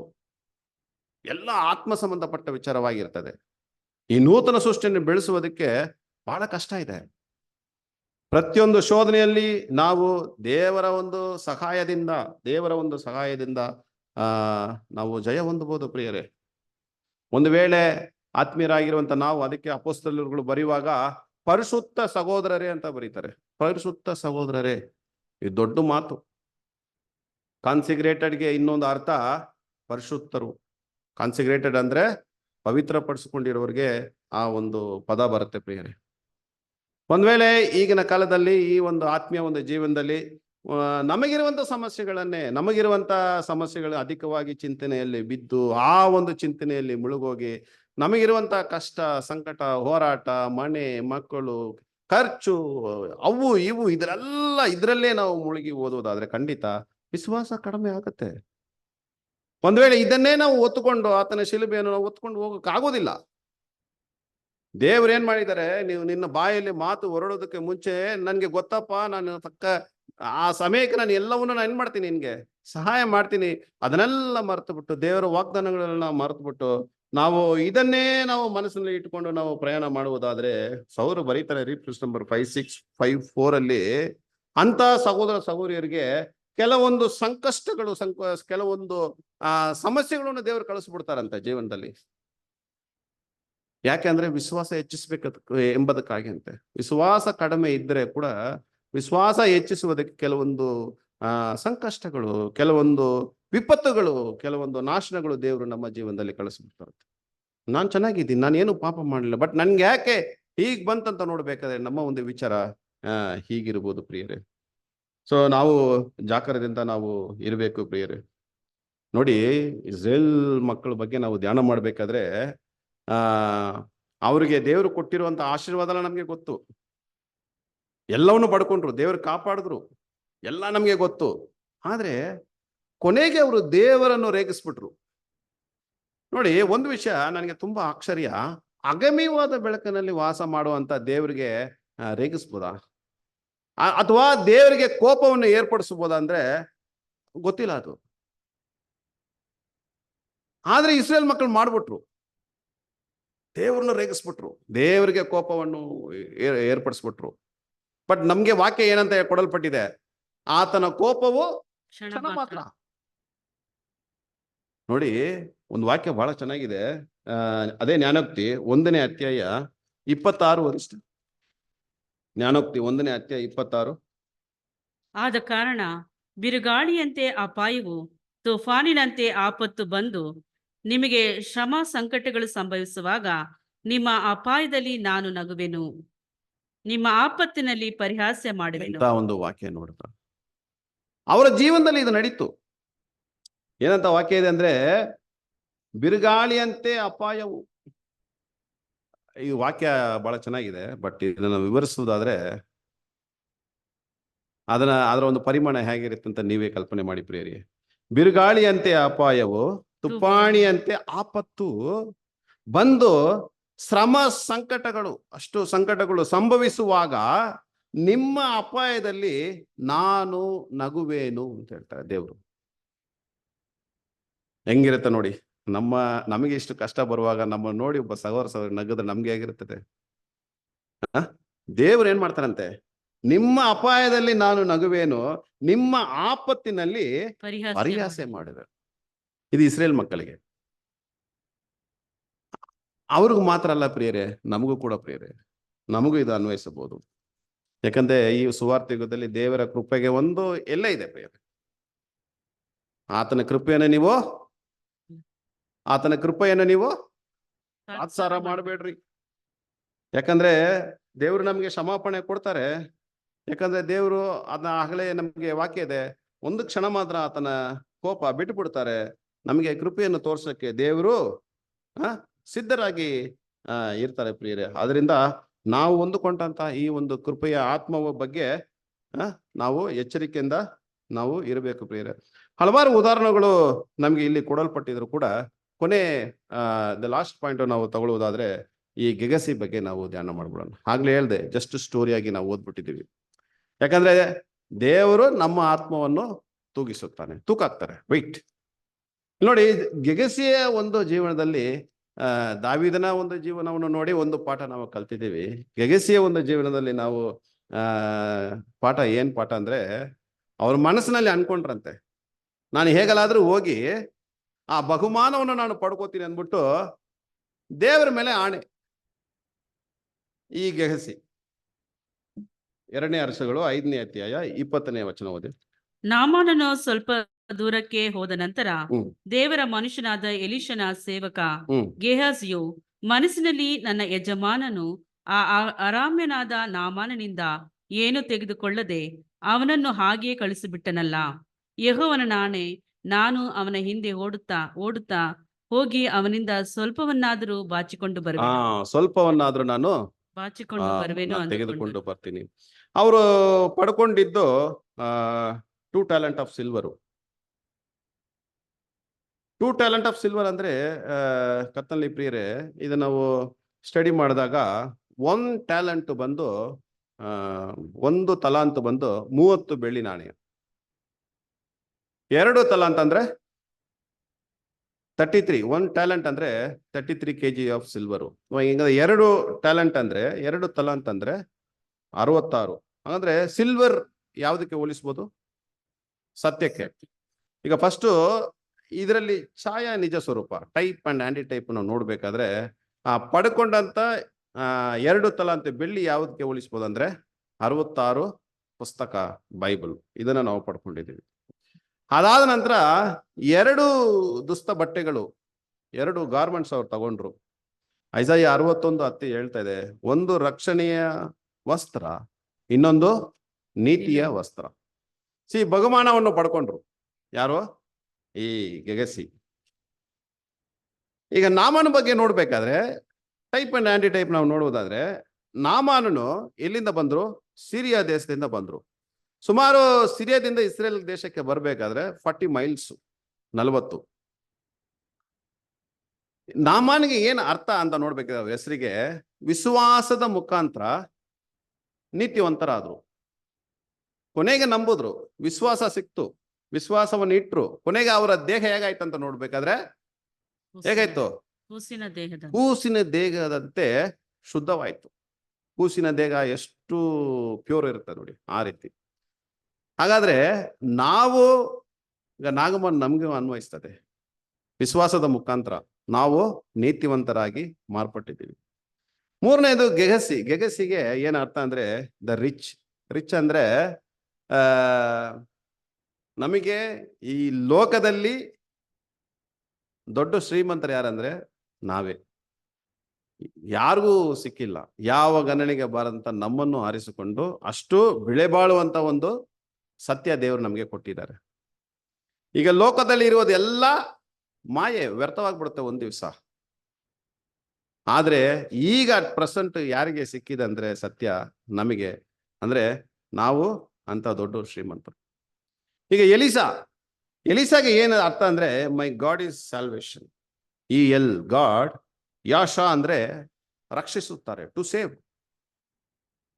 ಇವತ್ತು ನಾವು ದೇವರನ್ನು ನಂಬಿರೋದ್ರಿಂದ ಒಂದೇ ಕಾರಣದಿಂದ ದೇವರು ಏನ್ ಮಾಡಿದ್ದಾರೆ, ನಮ್ಮನ್ನು ರಕ್ಷಿಸಿದ್ದಾರೆ.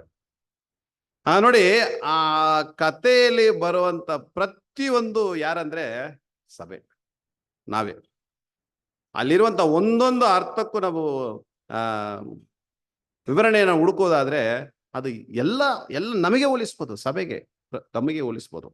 ಆ ನಾಮಾನ್ ಇರ್ಲಿ, ಗೆಗೆಸೆ ಇರ್ಲಿ, ಅವ್ರು ಪಡ್ಕೊಂಡಂತ ಗಿಫ್ಟ್ ಇರ್ಲಿ, ಪ್ರವಾದಿ ಅಂತ ಎಲಿಶ ಅರ್ಥ ತಗೊಳ್ಳಿ, ಎಲ್ಲ ಯಾರಿಗೆ ಅಂತ ನಮಗೆ ಅದನ್ನು ಅನ್ವಯಿಸಬಹುದು. ಆದ್ರೆ ಅವ್ರು ಕೇಳ್ತಾರೆ, ನೀನು ಹೋಗಿ ಆ ಬಹುಮಾನವನ್ನು ಪಡ್ಕೊಂಡು ಬರುವಾಗ ನನ್ನ ಜ್ಞಾನ ದೃಷ್ಟಿಗೆ ಕಾಣಿಸಲಿಲ್ಲವೋ ಎಂದು ಎನಿಸುತ್ತೀಯೋ ಅಂತ ಒಂದು ವಾಕ್ಯ ನೋಡಿ. ನೆಕ್ಸ್ಟ್ ಹೇಳ್ತಾರೆ, 2ನೇ ಅರಸುಗಳು 5ನೇ ಅಧ್ಯಾಯ 26 ಓದಿ. ಆಗ ಎಲೀಷನು ಅವನಿಗೆ, ಒಬ್ಬನು ರಥದಿಂದ ಇಳಿದು ಬಂದು ನಿನ್ನನ್ನು ಎದುರುಗೊಂಡದ್ದು ನನ್ನ ಜ್ಞಾನ ದೃಷ್ಟಿಗೆ ಕಾಣಿಸಲಿಲ್ಲವೆಂದು ಎನಿಸುತ್ತೀಯೋ? ದ್ರವ್ಯ, ಬಟ್ಟೆಗಳು, ಎಣ್ಣೆ ಮರದ ತೋಪುಗಳು, ದ್ರಾಕ್ಷ ತೋಟಗಳು, ಕುರಿದನಗಳು, ದಾಸಿ ಜನವು ಇವುಗಳನ್ನು ಸಂಪಾದಿಸುವುದಕ್ಕೆ ಇದು ಸಮಯವು. ನೋಡ್ರ ವಾಕ್ಯ ನೋಡಿ, ಆತನು ಪಡ್ಕೊಂಡಂತ ಬಹುಮಾನ 2 ಟ್ಯಾಲೆಂಟ್ ಆಫ್ ಸಿಲ್ವರು ಮತ್ತೆ ಡ್ರೆಸ್ಸು, ಗಾರ್ಮೆಂಟ್ಸು. ಆದ್ರೆ ಪ್ರವಾದಿ ಅಂತ ಎಲಿಶ ಏನ್ ಹೇಳ್ತಾರೆ, ದ್ರವ್ಯ, ಬಟ್ಟೆಗಳು, ಎಣ್ಣೆ ಮರದ ತೋಪುಗಳು, ದ್ರಾಕ್ಷಾ ತೋಟಗಳು, ಕುರಿದನಗಳು, ದಾಸಿಯ ಜನರನ್ನು ಇವುಗಳನ್ನು ಸಂಪಾದಿಸುವುದಕ್ಕೆ ಇದು ಸಮಯವೋ ಅಂತ ಕೇಳ್ತಾರೆ. ಪ್ರಿಯರೇ, ಹಂಗಂದ್ರೆ ಏನ್ ಅರ್ಥ ಪ್ರಿಯರೇ? ಏನ್ ಅರ್ಥ ಇದಕ್ಕೆ ನಮಗೆ ಸಿಗ್ಬೋದು ಅಂದ್ರೆ, ಅದಕ್ಕೆ ವಾಕ್ಯ ಹೇಳ್ತದೆ, ಈ ಒಂದು ರಕ್ಷಣೆಯ ಮಾರ್ಗದಲ್ಲಿ ಒಬ್ಬರು ತಮ್ಮ ಒಂದು ಕಟ್ಟಡವನ್ನು ಕಟ್ಟಬೇಕಾದ್ರೆ ಫಸ್ಟ್ ಮೊದಲು ಕೂತ್ಕೊಂಡು ಆಗಬೇಕಾಗಿರುವಂತ ಎಲ್ಲಾ ಲೆಕ್ಕಾಚಾರವನ್ನು ಹಾಕಿ ಈ ಒಂದು ಕಟ್ಟಡವನ್ನು ಕಟ್ಟಬಹುದು. ಆಗುತ್ತಾ ಇಲ್ವ ಅಂದ್ಬಿಟ್ಟು ಫಸ್ಟ್ ಏನ್ ಮಾಡಿ, ನೀವು ಪ್ಲಾನ್ ಮಾಡ್ಕೊಂಡ್ಬಿಡಿ. ಫಸ್ಟೇ ನೀವು ಪ್ಲಾನ್ ಮಾಡ್ಕೊಂಡ್ಬಿಡಿ. ನೀವು ಇನ್ನೊಂದು ವಾಕ್ಯ ಓದಿ, ಬಹಳ ಚೆನ್ನಾಗಿ ಕೊಡಲ್ಪಟ್ಟಿದೆ. ಅದು ಯಾವ್ದಂದ್ರೆ ಪ್ರಸಂಗಿ 5ನೇ ಅಧ್ಯಾಯ 5ನೇ ವಚನ ಓದಿ. ಪ್ರಸಂಗಿ 5:5.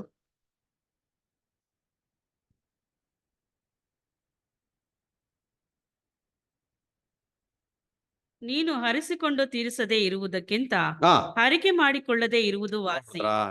ಏನಂತ ಕೊಡಲ್ಪಟ್ಟಿದೆ? ನೀನು ಹರಿಸಿಕೊಂಡು ತೀರಿಸದೇ ಇರುವುದಕ್ಕಿಂತ ಹರಿಕೆ ಮಾಡಿಕೊಳ್ಳದೆ ಇರುವುದು ವಾಸಿ ಅಂತ ಹೇಳ್ತಾರೆ. ಈಗ ನಾವಾಗ ಇದನ್ನ ಬಂದು ದೇವರ ಹತ್ರ ಒಂದು ಉಡಂಬಡಿಕೆ ಮಾಡಿದ್ದೀವಿ. ಅದಕ್ಕೆ ಪ್ರಕಟಣೆಯಲ್ಲಿ ಬರೆಯುವಾಗ ತನ್ನಗಾಗಿದ್ದು ಬಿಡು ಅಥವಾ ಬೆಚ್ಚಗಾಗಿ ಯಾವ್ದ್ರಲ್ಲಿ ಒಂದು ಅದಕ್ಕೂ. ಇಲ್ಲಿ ನೋಡ್ಬೇಕಾದ್ರೆ ಈಗಿನ ಜೀವನವನ್ನು, ನಮ್ಮ ಒಂದು ಜೀವನದ ಬಗ್ಗೆ ನೋಡ್ಬೇಕಾದ್ರೆ ನಾವು ಬೇರೆ ಬೇರೆ ವಿಷಯಗಳಲ್ಲಿ ನಾವು ನಮ್ಮ ಮನಸ್ಸನ್ನು ತಗೊಂಡು ಹೋಗಿ, ಅದು ಯಾವುದೇ ಇರಲಿ, ದೇವರಿಗೆ ನಮಗೆ ಕೊಟ್ಟಿರುವಂತ ಕೆಲಸ, ನಮ್ಮ ಮನೆತವರು, ಅದನ್ನ ಬಿಟ್ಟು ನಾವು ಬೇರೆದರಲ್ಲಿ ನಾವು ಹೋಗಿ ನಾವು ಕೆಲಸ ಮಾಡುವಾಗ, ನಮ್ಮ ಒಂದು ಸಮಯ ಅದಕ್ಕೆ ಅಂತ ಕೊಡುವಾಗ, ಅದಕ್ಕಾದಂತ ಪ್ರಯತ್ನಗಳು ಪಡುವಾಗ, ಅದಕ್ಕೆ ಹೇಳುವಾಗ ಏನಂತ ಹೇಳ್ತಾರೆ, ದ್ರವ್ಯ, ಬಟ್ಟೆಗಳು, ಎಣ್ಣೆ ಮರದ ತೋಪುಗಳು, ದ್ರಾಕ್ಷಾ ತೋಟಗಳು, ಕುರಿದನಗಳು, ದಾಸಿಯರ ಜನರು. ಇದನ್ನ ಹಾಗೆ ನಾವು ಆತ್ಮೀಯ ಒಂದು ವಿಚಾರಕ್ಕೆ ತಗೊಂಡು ಓದೋದಾದ್ರೆ, ಕರ್ತನಲ್ಲಿ ಪ್ರೀತಿ ಉಳ್ಳ ಸೌರರೇ, ಇದನ್ನ ಬಿಟ್ಟು ಅಟ್ ಪ್ರೆಸೆಂಟ್ ಟೈಮಲ್ಲಿ ನಾವು ಯಾವ್ದ್ರಲ್ಲಿ ಹೋಗಿ ನಾವು ಏನಾದ್ರೂ ನಾವು ಕೆಲಸ ಇನ್ವೆಸ್ಟು ಏನಾದ್ರೂ ಮಾಡಕ್ ಹೋದ್ರೆ ತುಂಬಾ ಕಷ್ಟ. ಈಗಿನ ಒಂದು ಪರಿಸ್ಥಿತಿ ನಮ್ಗೆ ಚೆನ್ನಾಗೇ ಗೊತ್ತು. ಪ್ರವಾದನೆ ಹಾಗೇ ನೆರವೇರ್ಕೊಂಡು ಹೋಗ್ತಾನೆ ಇದೆ. ಬೇರೆ ಎಲ್ಲಾ ದೇಶಗಳನ್ನು ನೀವು ನ್ಯೂಸ್ ಕೇಳುವುದಾದ್ರೆ ಎಷ್ಟು ಕಷ್ಟಗಳು ಇದೆ ಗೊತ್ತರ ಪ್ರತಿಯೊಂದು ದೇಶದಲ್ಲೂ. ಆಗಾಗಲೇ ಎಲ್ಲಾ ಕಡೆ ರಿಸೆಷನ್ ಸ್ಟಾರ್ಟ್ ಆಗಿದೆ. ಎಷ್ಟೋ ಕೆಲಸಗಾರನ ತೆಗೆದುಬಿಟ್ಟಿದ್ದಾರೆ. ಎಷ್ಟೋ ಟೆಕ್ನಾಲಜಿಗಳನ್ನು ಬಂದ್ಬಿಡ್ತು. ಹಲವಾರು ಮಂದಿ ಮಾಡುವಂತ ಟೆಕ್ನಾಲಜಿ ಜನರ ಕೆಲಸವನ್ನು ಈ ತಂತ್ರಜ್ಞಾನ ಮಾಡ್ಕೊಂಡು ಹೋಗ್ತಾನೆ ಇದೆ. ಎಷ್ಟೋ ದೇಶಗಳಲ್ಲಿ ಅವರವರ ದೇಶದವರನ್ನು ಕಳಿಸ್ತಾರೆ, ಹೊರಗಡೆ ಹೋಗಿ ನಮ್ಮ ದೇಶಕ್ಕೆ ಬೇಡ. ಹಾಗಾದ್ರೆ ಇದು ಎಲ್ಲಿಗೆ ಹೋಗ್ತಾ ಇರತ್ತಂತ ನೋಡ್ಬೇಕಾದ್ರೆ ತುಂಬಾ ಕಷ್ಟ ಇನ್ ಮುಂದೆ ಬರುವಂತ ಕಾಲ. ಅಂದ್ರೆ ನೋಡಿ, ಈಗ ಏನಂತ ನೋಡ್ಬೇಕಾದ್ರೆ ಇದು ಕಾಲನ, ಇದು ಸಮಯವಾ ಅಂತ ನೋಡ್ಬೇಕಾದ್ರೆ ದೇವರು ನಮಗೆ ಕೊಟ್ಟಿರುವಂತ ಪವಿತ್ರ ಆತ್ಮವನ್ನು ದೇವರು ತೂಕ ಹಾಕ್ತಾರೆ ಪ್ರಿಯರೇ. ಗೆಗಸಿಯ ಪರಿಸ್ಥಿತಿ ನೋಡ್ಬೇಕಾದ್ರೆ ನಾಮಾನನಿಗೆ ಬಂದಂತ ಕುಷ್ಠ ಯಾರಿಗೆ ಬಂದ್ಬಿಡ್ತು? ಅವನು ಅವ್ರ ಕುಟುಂಬ, ಅವರ ಸಂತಾನದವರಿಗೆ. ಕೊನೆಗೆ ಅವರ ಒಂದು ಪರಿಣಾಮ ನಾಶನ. ದೇವರನ್ನ ಬಿಟ್ಟು ದೂರ ಹೋಗ್ಬಿಟ್ರು. ದೂರದಿಂದ ದೇವರ ಕೃಪೆಯನ್ನು ನೋಡ್ಬೋದು, ಪಡ್ಕೊಳಕ್ಕಾಗಲ್ಲ. ತಿರುಗಿ ಎದ್ದು ಬರುವುದು ತುಂಬಾ ಕಷ್ಟ ಅಂತ ವಾಕ್ಯ ಹೇಳ್ತಾ ಇದೆ. ಪಾಪದಲ್ಲಿ ಹಾಗೇ ಮುಳುಗೋಗ್ಬಿಟ್ರೆ ಅದರಲ್ಲೇ ತುಂಬಾ ಕಷ್ಟ ಆಗ್ಬಿಡ್ತು. ಆತನ ಪವಿತ್ರವಾದ ಕೃಪೆಯನ್ನು ಬಹಳ ದೂರದಿಂದ ನೋಡ್ಬೇಕಾಗ್ತದೆ ಪ್ರಿಯರೇ. ಅಟ್ ಪ್ರೆಸೆಂಟ್ ಈಗ ನಮಗೆ ಇದರಲ್ಲಿ ಏನ್ ಪಾಠ ಅಂದ್ರೆ, ನಾವೆಲ್ಲ ವಿಶ್ವಾಸಿಗಳು. ಮಲಾಕಿ ಪ್ರವಾದಿ ಹೇಳ್ತಾರೆ 3:8 ನರ ಮನುಷ್ಯನು ದೇವರನ್ನು ಕದ್ದುಕೊಳ್ಳಬಹುದಾ? ಹಂಗಂದ್ರೆ ನಾವು ದೇವರನ್ನು ವಂಚಿಸಬಹುದಾ ಅಂತ ನೋಡ್ಬೇಕಾದ್ರೆ ನಮ್ಮನ್ನ ವಂಚಿಸ್ಕೋಬಹುದು ಹೊರತು ನಾವು ದೇವರನ್ನ ವಂಚಿಸೋದಕ್ಕೆ ಆಗೋದಿಲ್ಲ. ಯಾವಾಗ ಈ ಸತ್ಯದ ಒಂದು ಪರಿಜ್ಞಾನ ಸಿಗ್ಬಿಡುತ್ತೋ, ಜೊತೆಗೆ ಜವಾಬ್ದಾರಿನೂ ಸೇರಿ ಬಂದ್ಬಿಡುತ್ತೆ. ಆ ಜವಾಬ್ದಾರಿಗೆ ನಾವೇ ಕಾರಣ. ನನ್ನ ಒಂದು ಈ ರಕ್ಷಣೆಯ ಪಾತ್ರನ ನಾನೇ ಹೊಂದ್ಕೊಂಡು ಹೋಗ್ಬೇಕು ಪ್ರಿಯರೇ. ಯಾರು ನಮಗೆ ಕಾಪಾಡಕ್ಕೆ ಬರುವುದಿಲ್ಲ. ಗೆಗೆಸಿಯಲ್ಲಿ ಇದ್ದಂತ ಒಂದು ಕ್ಯಾರೆಕ್ಟರ್, ದ ಹಿಪೋಕ್ರಿಟಿಕಲ್ ಒಂದು ಸ್ಪಿರಿಟ್ ಇತ್ತು, ಒಂದು ಕಪಟ ಎಂಬ ಒಂದು ಸ್ಪಿರಿಟ್. ಏಮಾರಿಸ್ಬಿಟ್ರು, ವಂಚಿಸ್ಬಿಟ್ರು ಪವಿತ್ರಾತ್ಮವನ್ನು. ನೀನು ಹೋಗಿ ಅದನ್ನು ಪಡ್ಕೊಳ್ಳುವಾಗ ನನ್ನ ಜ್ಞಾನ ದೃಷ್ಟಿಗೆ ಕಾಣಿಸಲಿಲ್ಲವೋ? ಕರ್ತನಲ್ಲಿ ಪ್ರೀತಿಯುಳ್ಳ ಸಹೋದರ ಸಹೋದರಿಯರೇ, ಅಪೊಸ್ತಲ ಪೌಲರು ಬರೆಯುವಾಗ ಏನಂತ ಹೇಳ್ತಾರೆ? ನೀವು ದೇವರ ಪವಿತ್ರಾತ್ಮವನ್ನು ನೀವು ದುಃಖಪಡಿಸ್ಬೇಡ್ರಿ. ಆತನಲ್ಲಿಯೇ ವಿಮೋಚನೆ ದಿನಕ್ಕಾಗಿ ನೀವು ಮುದ್ರೆ ಹೊಂದಿದ್ದೀರಾ ಅಂತ ಹೇಳ್ತಾರೆ. ಎಫೆಸ 4:30 ದೇವರ ಪವಿತ್ರಾತ್ಮನನ್ನು ದುಃಖಪಡಿಸಬೇಡ್ರಿ. ಅನೇಕ ಸಂದರ್ಭಗಳಲ್ಲಿ ಪಾಪದಲ್ಲಿ ಬೀಳುವಾಗ ನಾವು ಯಾರು ಮಾತನ್ನು ಕೇಳಲ್ಲ, ನಾವಾಗಿ ಹೋಗ್ತೀವಿ. ನಾವು ಹೋಗಿ ಮಾಡುವಾಗ ಖಂಡಿತ ನಾವು ದುಃಖ ಪಡ್ತೀವಿ. ಆತನಲ್ಲಿಯೇ ವಿಮೋಚನೆ ದಿನಕ್ಕಾಗಿ ನೀವು ಮುದ್ರೆ ಹೊಂದಿದ್ದೀರಲ್ಲ ಅಂತ ಹೇಳ್ತಾರೆ. ಇನ್ನೊಂದ್ ಕಡೆ ಅಪೊಸ್ತಲ ಪೌಲರು ಬರೆಯುವಾಗ ಗಲೇಷಿಯನ್ಸ್ 6, 7, 8 ಅದನ್ನ. ಗಲೇಷಿಯನ್ಸ್ 6ನೇ ಅಧ್ಯಾಯ 7ನೇ ವಚನ 8ನೇ ವಚನ. ಮೋಸ ಹೋಗಬೇಡ್ರಿ. ದೇವರು ತಿರಸ್ಕಾರ ಸಹಿಸುವುದಿಲ್ಲ. ಮನುಷ್ಯನು ತಾನು ಏನು ಬಿತ್ತುತ್ತಾನೋ ನೋಡಿದ್ರೆ ಅದನ್ನೇ ಕೊಯ್ಯಬೇಕು. ಒಬ್ಬ ಹೊಲದಲ್ಲಿ ಒಬ್ಬ ಮನುಷ್ಯ ಏನ್ ಬಿತ್ತುತ್ತಾನೆ, ಗೋಧಿ ಬಿತ್ತಿದ್ರೆ ಗೋಧಿನೇ ಕೊಯ್ಬೇಕು ಅಲ್ವೇ? ಇಲ್ಲಿ ನೋಡ್ಬೇಕಾದ್ರೆ ಮನುಷ್ಯನು ತಾನು ಏನು ಬಿತ್ತುತ್ತಾನೋ ಅದನ್ನೇ ಕೊಯ್ಯಬೇಕು. ತನ್ನ ಶರೀರ ಭಾವವನ್ನು ಕುರಿತು ಬಿತ್ತುವ. ನೋಡಿದ್ರ, ಒಂದು ವೇಳೆ ಶರೀರ ಭಾವದಲ್ಲಿ ನಾವು ಪಾಪಕ್ಕೆ ಒಳಗಾಗಿ ಪಾಪದಲ್ಲಿ ಬಿದ್ದು ಪಾಪದಲ್ಲಿ ಈಜಿ ಅದರಲ್ಲೇ ನಾವು ಬದುಕುವುದಾದ್ರೆ ದೇವರ ಕೃಪೆಯನ್ನು ಕಳ್ಕೊಂಡ್ಬಿಡ್ತೀವಿ, ಸಹೋದರ ಪ್ರೀತಿಯನ್ನು ಕಳ್ಕೊಂಡ್ಬಿಡ್ತೀವಿ, ದೇವರ ಪವಿತ್ರಾತ್ಮನ್ನು ಕಳ್ಕೊಂಡ್ಬಿಡ್ತೀವಿ, ದೇವರ ಕೃಪೆಯನ್ನು ಕಳ್ಕೊಂಡ್ಬಿಡ್ತೀವಿ. ನಾವು ಬಹಳ ದೂರದಲ್ಲಿ ಹೋಗ್ಬಿಡ್ತೀವಿ. ನಾಮನಿಗೆ ಕುಷ್ಠ ಬಂದ್ಬಿಡ್ತು. ಕೊನೆಗೆ ಎಲ್ಲಿ ಕಳಿಸ್ಬಿಟ್ರು? ಪಾಳೆಯದ ಹೊರಗೆ ಕುಷ್ಠರೋಗ ಎಂಬ ಒಂದು ಗುಂಪಿರುತ್ತೆ, ಆ ಗುಂಪಿಗೆ ಕಳಿಸ್ಬಿಟ್ರು. ನೋಡಿ ಏನಂತ ಹೇಳ್ತಾರೆ, ಒಬ್ಬನು ಶರೀರ ಭಾವವನ್ನು ಕುರಿತು ಬಿತ್ತುವವನು ಆ ಭಾವದಿಂದ ನಾಶನವನ್ನು ನೋಡಿದ್ರ, ತನ್ನ ಶರೀರ ಭಾವವನ್ನು ಕುರಿತು ಬಿತ್ತುವವನು ಆ ಭಾವದಿಂದ ನಾಶನವನ್ನು ಕೊಯ್ಯುವವನು. ಆತ್ಮನನ್ನು ಕುರಿತು ಬಿತ್ತುವವನು. ನೋಡಿದ್ರ, ಇನ್ನೊಂದು ವಿಷಯ ತಗೋತಾರೆ, ಆತ್ಮದಲ್ಲಿ ಆಸಕ್ತಿ ಉಳ್ಳವರಾಗಿರಿ. ಆತ್ಮನನ್ನು ಕುರಿತು ಬಿತ್ತುವವನು ಆತ್ಮನಿಂದ ನಿತ್ಯ ಜೀವವನ್ನು, ಆತ್ಮನಿಂದ ಕೊನೆಗೆ ಹೋರಾಡ್ಬೇಕು, ಕೊನೆವರೆಗೂ ಪ್ರಯತ್ನ ಪಡ್ಬೇಕು. ದೇವರು ಸಹಾಯ ಮಾಡ್ತಾರೆ, ದೇವರು ನಮ್ಮ ಜೊತೆಗೆ ಇದ್ದಾರೆ. ಬೇಕಾದಂತ ನಮಗೆ ಏನು ನಮ್ಮ ಅವಶ್ಯಕತೆ ಇದೆ, ಬೇಸಿಕ್ ನೀಡ್ಸ್ ನಮಗೆ ಖಂಡಿತ ದೇವ್ರು ಏನ್ ಮಾಡ್ತಾರೆ, ವಾಗ್ದಾನ ಪ್ರಕಾರ ನಮ್ಮನ್ನು ಕಾಪಾಡ್ತಾರೆ. ಬಟ್ ನಮ್ಮ ಒಂದು ಓಟ ಪವಿತ್ರಾತ್ಮ ಒಂದು ವಿಷಯದಲ್ಲಿ ಆತ್ಮನನ್ನು ಕುರಿತು ಬಿತ್ತುವವನು, ಇಲ್ಲಿ ಹಲವಾರು ವಿಷಯಗಳು ಅಡಕವಾಗಿತ್ತ ಪ್ರಿಯರೇ. ಆತ್ಮದಿಂದ ನಿತ್ಯ ಜೀವವನ್ನು ಕೊಯ್ಯುವನು. ಅದಕ್ಕೆ ನಮ್ಮ ಒಂದು ಆಸಕ್ತಿ ಹೇಗಿರ್ಬೇಕಂತಂದ್ರೆ, the zeal filled with exercise and single minded zeal ಅಂತ ಹೇಳ್ತಾರೆ. ಅಂದ್ರೆ ಒಂದೇ ಮನಸ್ಸು, ಎರಡು ಮನಸ್ಸು ಉಳ್ಳವರಾಗಿ ಈ ಆತ್ಮಿಕವಾದ ವಿಷಯದಲ್ಲಿ ನಾವು ಓಡಕ್ಕಾಗಲ್ಲ. ಅದು ಸಿಂಗಲ್ ಮೈಂಡ್. ಅದರಲ್ಲೇ ನಾವು ಅದನ್ನ ಕಾರ್ಯರೂಪಕ್ಕೆ ತಂದು ಬರ್ಬಹುದಾದ್ರೆ ಖಂಡಿತ ಅಂತ ಸಹೋದರ ಸಹೋದರಿಯರು ಯಾರು ಕಣ್ಣಿಗೆ ಕಾಣಿಸಲ್ಲ, ಅವರು ಇನ್ವಿಸಿಬಲ್ ಆಗಿ ಇರ್ತಾರೆ.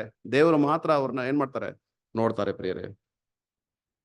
ಅಪೊಸ್ತಲ ಪೇತ್ರ ಬರೆಯುವಾಗ 1 ಪೇತ್ರ 5:6 ಹೇಳ್ತಾರೆ, ಈಗಿರುವುದರಿಂದ ದೇವರ ಪ್ರಾಣವುಳ್ಳ ಹಸ್ತದ ಕೆಳಗೆ ನಿಮ್ಮನ್ನು ತಗ್ಗಿಸಿಕೊಳ್ಳಿರಿ ಅಂತಾನೆ ಹೇಳ್ತಾರೆ. ದೇವರ ಪ್ರಾಣವುಳ್ಳ ಹಸ್ತದ ಕೆಳಗೆ ನಿಮ್ಮನ್ನು ತಗ್ಗಿಸಿಕೊಳ್ಳ್ರಿ, ಆತನು ತಗ್ಗಿಸಿಕೊಳ್ಳ್ರಿ. ತಕ್ಕ ಕಾಲದಲ್ಲಿ ಆ ನಿಮ್ಮನ್ನು ಮೇಲಕ್ಕೆ ತರುವನು. ತಕ್ಕ ಕಾಲದಲ್ಲಿ ನಿಮ್ಮನ್ನು ಮೇಲಕ್ಕೆ ತರುವನು. ಆಗಿರುವುದರಿಂದ ನಮ್ಮ ಯಾವಾಗ ಇದನ್ನ ಧ್ಯಾನ ಮಾಡುವಾಗ ನನಗೆ ಒಂದು ವಿಷಯ ನನ್ನ ಮನಸ್ಸಿಗೆ ಏನ್ ಬಂತಂತ ನೋಡ್ಬೇಕಾದ್ರೆ, ಸ್ವಾಮಿ ದೀಕ್ಷಾ ಸ್ನಾನ ತಗೊಂಡ ತಕ್ಷಣ ಎಲ್ಲಿಗೆ ಹೋಗ್ಬಿಟ್ರು? 40 ದಿವಸ ಶೋಧನೆಯ ಒಂದು ಕಾಲ. ಇಸ್ರೇಲ್ ಮಂಗಲ್ಗೆ 40 ವರ್ಷ ಶೋಧನೆ ಕಾಲ. ಈ 40 ನೀವು ತಗೋಬೇಕಾದ್ರೆ ಸತ್ಯವೇದದಲ್ಲಿ ಎಲ್ಲ ನೋಡ್ಬೇಕಾದ್ರೆ ಶೋಧನೆ ಶೋಧನೆ ಶೋಧನೆ. ಇದನ್ನ ಅಲ್ಲಿಂದ ನಾಮಾನು ಬರುವಾಗ 40 ಮೈಲ್ಸ್ 40 ಮೈಲ್ಸ್. ಹಾಗಾದ್ರೆ ನಾವು ಈ ಆತ್ಮೀಯ ಒಂದು ವಿಚಾರಕ್ಕೆ ಬಂದ ಮೇಲೆ ನಮ್ಮ ಒಂದು ಶೋಧನೆ ಕಾಲ 40 ವರ್ಷ ಇರಬಹುದಾ? ಬಟ್ ಗೊತ್ತಿಲ್ಲ. ಬಟ್ ಇದನ್ನ ಧ್ಯಾನ ಮಾಡುವಾಗ ನನ್ಗೆ ಆ ರೀತಿಯಾದ ಒಂದು ಮನೋಭಾವ ಇತ್ತು, ಅದಷ್ಟೇ. ಮೇ ಬಿ ನಮಗೆ ದೇವರು ಒಂದು ವೇಳೆ 40 ವರ್ಷ ಶೋಧನೆ ಕಾಲ ಕೂಡ ಇಟ್ಟಿರಬಹುದು, ಇಲ್ದೇನೋ ಕೂಡ ಇರಬಹುದು. ಹಾಗಾದ್ರೆ ದೇವರು ಆತ್ಮನು ತೂಕಾಕ್ತಾರಂದ್ರೆ, ನಾವು ಸಭೆಯಲ್ಲಿ ಕರ್ತನಲ್ಲಿ ಪ್ರೀತಿಯುಳ್ಳ ಸಹೋದರ ಸಹೋದರಿಯರು ಒಳ್ಳೆ ಬೋಧಕರು ಇರ್ಬೋದು, ಒಳ್ಳೆ ಹಾಡಾಡುವವರು ಇರ್ಬೋದು, ಒಳ್ಳೆ ಇಂಗ್ಲಿಷಲ್ಲಿ ಇರೋದನ್ನ ಹಾಗೆ ಟ್ರಾನ್ಸ್ಲೇಟ್ ಮಾಡೋ ಅಂತ ಟ್ಯಾಲೆಂಟ್ ಸಹೋದರ ಸಹೋದರಿಯರು ಕೂಡ ಇರ್ಬೋದು, ಒಳ್ಳೆ ಸತ್ಯವೇದವನ್ನು ಓದುವಂತ ಸಹೋದರ ಸಹೋದರಿ ಇರ್ಬೋದು. ಹಲವಾರು ಸಹೋದರಗಳು ಸಭೆಯಲ್ಲಿ ಬೇಕಾದಂತ ಎಲ್ಲಾ ಕೆಲಸಗಳನ್ನು ತಾವಾಗಿ ಮುಂದೆ ಬಂದು ಆಸಕ್ತಿಯಿಂದ ಮಾಡುವ ಸಹೋದರ ಸಹೋದರಿಗಳು ಇರ್ಬೋದು. ಸಣ್ಣ ಸಣ್ಣ ಸಹಾಯಗಳು, ಅನೇಕ ಸಹೋದರ ಸಹೋದರಿಗಳ ಅಸ್ವಸ್ಥತೆಯಲ್ಲಿ ಇದ್ರೂ ಕೂಡ ಅನೇಕ ಸಹೋದರ ಸಹೋದರಿಗಳಿಗೆ ಬೇಕಾದಂತ ನೀಡ್ಸು ಬೇಕಾದನ್ನು ಅವರು ಸಹಾಯ ಮಾಡ್ತಾನೆ ಇದೆ. ಇದೆಲ್ಲ ದೇವರು ತೂಕಾಗುವಾಗ ಇದೆಲ್ಲ ಆಡ್ ಆಗ್ತಾನೆ ಇರುತ್ತೆ ಪ್ರಿಯರೇ, ಸಣ್ಣ ಸಣ್ಣ ವಿಷಯಗಳು. ಅದಕ್ಕೆ ಸ್ವಾಮಿ ಹೇಳಿದ್ರು ಅಪೊಸ್ತಲರನ್ನು ಕರೆದು, ಇಮಿಡಿಯೇಟ್ ಬನ್ನಿ ಬನ್ನಿ ಬನ್ನಿ ಇಲ್ಲಿ ನೋಡಿ ಆ ವೆದವೆ ನೋಡಿ ವೆದವೆ ಅವ್ರು ಎಷ್ಟು ಹಾಕಿದ್ರು ಅದನ್ನ ನೀವು ಪಾಯಿಂಟ್ ಔಟ್ ಮಾಡಿ. ಎಷ್ಟೋ ಜನ ಎಷ್ಟೋ ತನ್ ಬಂದು ಅಲ್ಲಿ ಹಾಕಿದ್ರು ಕೂಡ ಸ್ವಾಮಿ ಯಾರನ್ನ ನೋಡಿದ್ರು, ತಮ್ಮಿಂದ ಆದಷ್ಟು ಸಣ್ಣ ವಿಷಯ ಇದು ದೇವರ ದೃಷ್ಟಿಯಲ್ಲಿ ತುಂಬಾ ದೊಡ್ಡದಾಗಿರುತ್ತೆ. ನಮಗೆ ಹೇಳ್ತಾರೆ ಪಾಠ, ದೇವರ ತೂಕ ಹಾಕುವಾಗ ಪ್ರತಿಯೊಂದು ವಿಷಯ ದೇವರು ನೋಡ್ತಾರೆ ಪ್ರಿಯರೇ. ಅದಕ್ಕೆ ಒಂದು ಸಹೋದರರು ಮಾತನಾಡುವಾಗ ಸ್ಪಾಟ್ ಅಲ್ಲಿ ದೇವರು ಎಲ್ಲೋ ಇದ್ದಾರೆ, ಎಲ್ಲರ ಪ್ರಾರ್ಥನೆ ದೇವ್ರು ಹೇಗೆ ಕೇಳ್ತಾರೆ, ಎಲ್ಲರ ಪಾಪವನ್ನು ದೇವ್ರು ಹೇಗೆ ನೋಡ್ತಾರೆ. ಒಂದು ವೇಳೆ ದೇವರ ಒಂದು ಅವಕಾಶ ಇದ್ರೆ ನೆಕ್ಸ್ಟ್ ಅದರ ಬಗ್ಗೆ ನಾವು ಒಂದು ಪಾಠ ನಾವು ಧ್ಯಾನ ಮಾಡೋಣ ಪ್ರಿಯರೇ. ಸೊ ಆಗಿರುವುದರಿಂದ ನಾವು ನಮ್ಮ ಒಂದು ಗುಣಲಕ್ಷಣ ನಾವು ಬೆಳೆಸ್ಕೋಬೇಕು ಪ್ರಿಯರೇ. ಆತ್ಮಿಕವಾದ ಫಲಗಳು ಪ್ರೀತಿ, ಸಂತೋಷ, ಸಮಾಧಾನ, ದೀರ್ಘ ಶಾಂತಿ, ದಯೆ, ಉಪಕಾರ, ನಂಬಿಕೆ, ಸಾಧುತ್ವ. ಎಷ್ಟು ಮಟ್ಟಿಗೆ ಪ್ರತಿಯೊಂದರಲ್ಲಿ ಬೆಳಿತೀವಿ, ಪ್ರತಿಯೊಂದರಲ್ಲಿ ಎಷ್ಟು ಮಟ್ಟಿಗೆ ನಾವು ಬೆಳಿತೀವಿ, ದೇವ್ರು ಏನ್ ಮಾಡ್ತಾರೆ, ತೂಕ ಹಾಕ್ತಾರೆ ಪ್ರಿಯರೇ. ಇದರಲ್ಲಿ ನಾವು ಎಷ್ಟು ಮಟ್ಟಿಗೆ ಬೆಳಿತೀವಿ ಅಂದ್ರೆ ದೇವ್ರು ಏನ್ ಮಾಡ್ತಾರೆ, ಅದನ್ನ ಮೆಷರ್ ಮಾಡ್ತಾರೆ ಪ್ರಿಯರೇ. ಅಪೊಸ್ತಲ ಪೌಲರು ಹೇಳುವಾಗ ರೋಮ 12:11 ಹೇಳ್ತಾರೆ, ಸೇವೆಯಲ್ಲಿ ನೋಡಿ ಎಷ್ಟು ಚೆನ್ನಾಗಿ ಬರೀತಾರೆ, ಸೇವೆಯಲ್ಲಿ ಅಲಕ್ಷ್ಯವಾಗಿರಬೇಡರಿ ಅಂತ ಹೇಳ್ತಾರೆ. ದೇವರ ಸೇವೆಯಲ್ಲಿ ಅವಕಾಶ ಸಿಗುವಾಗ ದೇವರ ಸೇವೆ, ದೇವರ ಕೆಲಸ, ಸಹೋದರ ಸಹೋದರಿಗೆ ಬೇಕಾದಂತ ಸಹಾಯಗಳು, ಸಣ್ಣ ಸಣ್ಣ ವಿಷಯ. ಮೊದಲು ನೀವು ಯಾರಿಗೆ ಸಹಾಯ ಮಾಡಿ ಅಂತ ಹೇಳ್ತಾರೆ, ವಿಶ್ವಾಸ ಮನೆತವರು. ಫಸ್ಟ್ ಪ್ರಿಫರೆನ್ಸ್ ಯಾರಿಗೆ, ವಿಶ್ವಾಸ ಮನೆತವರು. ಆ ರೀತಿ ನಮಗೆ ಸುದ್ದಿ ಬರುವಾಗ ಒಂದು ವಾಕ್ಯ ಓದಬೇಕಾದ್ರೆ ಐಸಾಯ 30ನೇ ಅಧ್ಯಾಯ 21ನೇ ವಚನ ಓದ್ರಿ. ಐಸಾಯ 30ನೇ ಅಧ್ಯಾಯ 21, ನೀವು ಬಲಕ್ಕಾಗಲಿ ಎಡಕ್ಕಾಗಲಿ ತಿರುಗಿಕೊಳ್ಳುವಾಗ ಇದೇ ದಾರಿ ಇದೇ ಮಾರ್ಗ, ಇದರಲ್ಲೇ ನಡಿಯಿರಿ ಎಂದು ನಿಮ್ಮ ಹಿಂದೆ ಹಾಡುವ ಮಾತು ನಿಮ್ಮ ಕಿವಿಗೆ ಬೀಳುವುದು. ಒಂದು ವೇಳೆ ನಮ್ಗ ಕಿವಿಗೆ ಬೀಳುವಾಗ, ಒಂದು ವೇಳೆ ನಾವು ಅಸಡೆ ಮಾಡುವಾಗ, ಕರ್ತನಲ್ಲಿ ಪ್ರೀತಿಯುಳ್ಳ ಸಹೋದರ ಸಹೋದರಿಯರೇ, ಖಂಡಿತ ಆ ಒಂದು ಗುಣಲಕ್ಷಣವನ್ನು ನಮ್ಮಿಂದ ಹೊರಪಡಲ್ಲ ಪ್ರಿಯರೇ. ಪವಿತ್ರಾತ್ಮ ಹೇಳುವಾಗ ನಮ್ಮ ಕಿವಿಗೆ ಬಂದು ಬೀಳುತ್ತೆ, ಇಮಿಡಿಯೇಟ್ ರೆಸ್ಪಾಂಡ್ ಮಾಡ್ಬೇಕು ನಾವು, ಇಮಿಡಿಯೇಟ್ ರೆಸ್ಪಾಂಡ್ ಮಾಡು. ಒಂದು ವೇಳೆ ಮಗ್ದಲನೆ ಮೇರಿ ಸ್ವಾಮಿ ಬಂದಾಗ ಆ ಆ ಒಂದು ಎಣ್ಣೆಯನ್ನು ಸ್ವಾಮಿ ತಲೆಗೂ ಅವರ ಪಾದಕ್ಕೂ ಹಾಕದಿದ್ದರೆ, ಒಂದು ವೇಳೆ ಹಾಕ್ಲಿಲ್ಲ ಅಂದ್ರೆ, ಆಕೆಗೆ ಗೊತ್ತಿಲ್ಲ ಸ್ವಾಮಿ ಸಾಯ್ತಾರೆ ಅಂದ್ಬಿಟ್ಟು, ಗೊತ್ತಿಲ್ಲ. ಬಟ್ ಆ ಅವಕಾಶವನ್ನು ಹಿಡ್ಕೊಂಡ್ಬಿಟ್ರು. ನಂತರ ನೋಡ್ಬೇಕಾದ್ರೆ ಸ್ವಾಮಿನ ಶಿಲುಬೆಗೆ ಹಾಕ್ಬಿಟ್ರು. ಆಮೇಲೆ ಗೊತ್ತಾಯ್ತು ಸ್ವಾಮಿ ಮರಣ ಹೊಂದುವುದಕ್ಕೆ ಮುಂಚೆನೆ ಈಕೆಯು ಸ್ವಾಮಿಯನ್ನು ಅಭಿಷೇಕ ಮಾಡ್ಬಿಟ್ರು. ಇವತ್ತಿನವರೆಗೂ ಆ ಕ್ಯಾರೆಕ್ಟರ್ ನಾವು ಧ್ಯಾನ ಮಾಡ್ತೀವಿ. ಅವಕಾಶ ಸಿಗುವಾಗ, ಅದಾಂತರ ಅವಕಾಶ ಸಿಗಲ್ಲ. ಒಂದು ವೇಳೆ ಆಕೆ ಅದನ್ನ ತನಗಾಗಿ ಇಟ್ಕೊಂಡ್ಬಿಟ್ಟಿದ್ರೆ, ತನಗಾಗಿ ಇಟ್ಕೊಂಡ್ಬಿಟ್ಟಿದ್ರೆ, ತನ್ನ ಒಂದು ಜೀವನಕ್ಕಾಗಿ, ಭವಿಷ್ಯಕಾಲ ಜೀವನಕ್ಕಾಗಿ ಬರ್ತಾ ಇರ್ಲಿಲ್ಲ, ರೆಕಾರ್ಡ್ ಆಗ್ತಾ ಇರ್ಲಿಲ್ಲ ನಮ್ಮ ಸತ್ಯವೇದದಲ್ಲಿ. ಹಾಗಿರುವುದರಿಂದ ಪ್ರಿಯರೇ, ಸೇವೆಯಲ್ಲಿ ಅಲಕ್ಷ್ಯವಾಗಿರಬೇಡ್ರಿ. ರೋಮ 12:11. ಆತ್ಮದಲ್ಲಿ ಆಸಕ್ತರಾಗಿದ್ದು ಕರ್ತನನ್ನು ಸೇವಿಸಿರಿ. ಭಯಭಕ್ತಿಯನ್ನು ತಂದ್ಬಿಡ್ತಾರೆ. The reverence ಭಯಭಕ್ತಿ. ನಾವು ಭಯಭಕ್ತಿ ದೊಡ್ಡದಾ, ಪಶ್ಚಾತ್ತಾಪ ದೊಡ್ಡದಾ ಅಂತ ಒಂದು ಪ್ರಶ್ನೆ ಕೇಳ್ತಾರೆ. ಭಯಭಕ್ತಿಗಿಂತ ನಾವು ಪಶ್ಚಾತ್ತಾಪ ದೊಡ್ಡದಂತ ಹೇಳ್ತಾರೆ. ನಾವು ಪಾಪ ಮಾಡಿ ಪಶ್ಚಾತ್ತಾಪ ಪಟ್ಟು ನಮ್ಮನ್ನ ಪರಿಶುದ್ಧರಾಗಿ ಕಾಪಾಡ್ಕೋಬೇಕು. ಬಹಳ ಕಷ್ಟ, ಹೋರಾಡ್ಬೇಕು. ಒಂದ್ ವೇಳೆ ಪಶ್ಚಾತ್ತಾಪ ಪಟ್ಟು ನಾವು ತಿರ್ಗಾ ದಾರಿಯಲ್ಲಿ ಬಂದ್ರೆ ಆಟೋಮೆಟಿಕ್ ಭಯಭಕ್ತಿ ಬೆಳೆಯುತ್ತೆ. ಆದ್ದರಿಂದ ಪಶ್ಚಾತ್ತಾಪ ದೊಡ್ಡದು. ಸೊ ಇಬ್ರಿಯರಿಗೆ ಅಪೊಸ್ತಲನಾದ ಪೌಲರು ಬರೆಯುವಾಗ 10ನೇ ಅಧ್ಯಾಯ 31ರಲ್ಲಿ ಜೀವ ಸ್ವರೂಪನಾದ ದೇವರ ಕೈಯಲ್ಲಿ ಸಿಕ್ಕಿ ಬೀಳುವುದು ಭಯಂಕರ. ನೋಡುದು ಎಷ್ಟೋ ಎಚ್ಚರಿಕೆ ಆದಂತ ಒಂದು ವಾಕ್ಯಗಳಿದೆ. ಕೊನೆಗೆ ನಾವು ನೋಡುವುದಾದ್ರೆ ಆ ನಾಮಾನನು ಒಂದು ಬಹುಮಾನ ಕೊಡ್ತಾರೆ ಎಲಿಷನ್ಗೆ. ಮುಖ್ಯವಾಗಿ ಕೆಗೆಜಿಯ ನೋಡ್ಬಿಟ್ಟಿದೀವಿ. ಪ್ರವಾದಿ ಅಂತ ಎಲಿಷನ್ ಕೊಡುವಾಗ ಎಲಿಷ ಏನ್ ಹೇಳ್ಬಿಟ್ರು? ಎಲಿಷನ್ ತಗೊಂಡ್ರ ಅದು ಅವ್ರು ಏನೇನೆಲ್ಲ ತಗೊಂಡ್ಬಂದ್ರೆ ಎಲ್ಲ ಕೊಟ್ಬಿಟ್ರು. ಅಲ್ಲಿಂದ ಸಿರಿಯಾ ದೇಶದ ರಾಜ ಎಷ್ಟು ಕೊಟ್ರು ಅದನ್ನೆಲ್ಲ ಹಾಗೆ ಬಂದು ಎಲಿಷನ್ಗೆ ಕೊಟ್ರು. ಎಲಿಷ ಅದನ್ನ ಪಡ್ಕೊಂಡಿಲ್ಲ. ಬಹಳ ಚೆನ್ನಾಗಿ ಸೌರು ಬರೀತಾರೆ. ಏನಂದ್ರೆ, ದೇವರ ಕೃಪೆಯನ್ನು ಭೂಲೋಕದ ವಸ್ತುಗಳಿಗೆ, ಭೂಲೋಕದ ವಿಷಯಗಳಿಗೆ ವಹಿವಾಟ ಮಾಡಂಗಿಲ್ಲ, ಟ್ರಾನ್ಸಾಕ್ಷನ್ ಮಾಡಂಗಿಲ್ಲ ಅಂತ ಒಂದು ದೊಡ್ಡ ಅದ್ಭುತ ಮಾಡ್ಬಿಟ್ರು ನಾಹಮಾನನಿಗೆ. ಅದಕ್ಕೆ ಬದಲಾಗಿ ಬಹುಮಾನ ಕೊಡುವಾಗ ಪ್ರವಾದಿ ತಗೊಂಡಿಲ್ಲ. ಈಗ ಇದಕ್ಕೆ ಹಲವಾರು ಉದಾಹರಣೆಗಳು ಹೇಳ್ಬೋದು.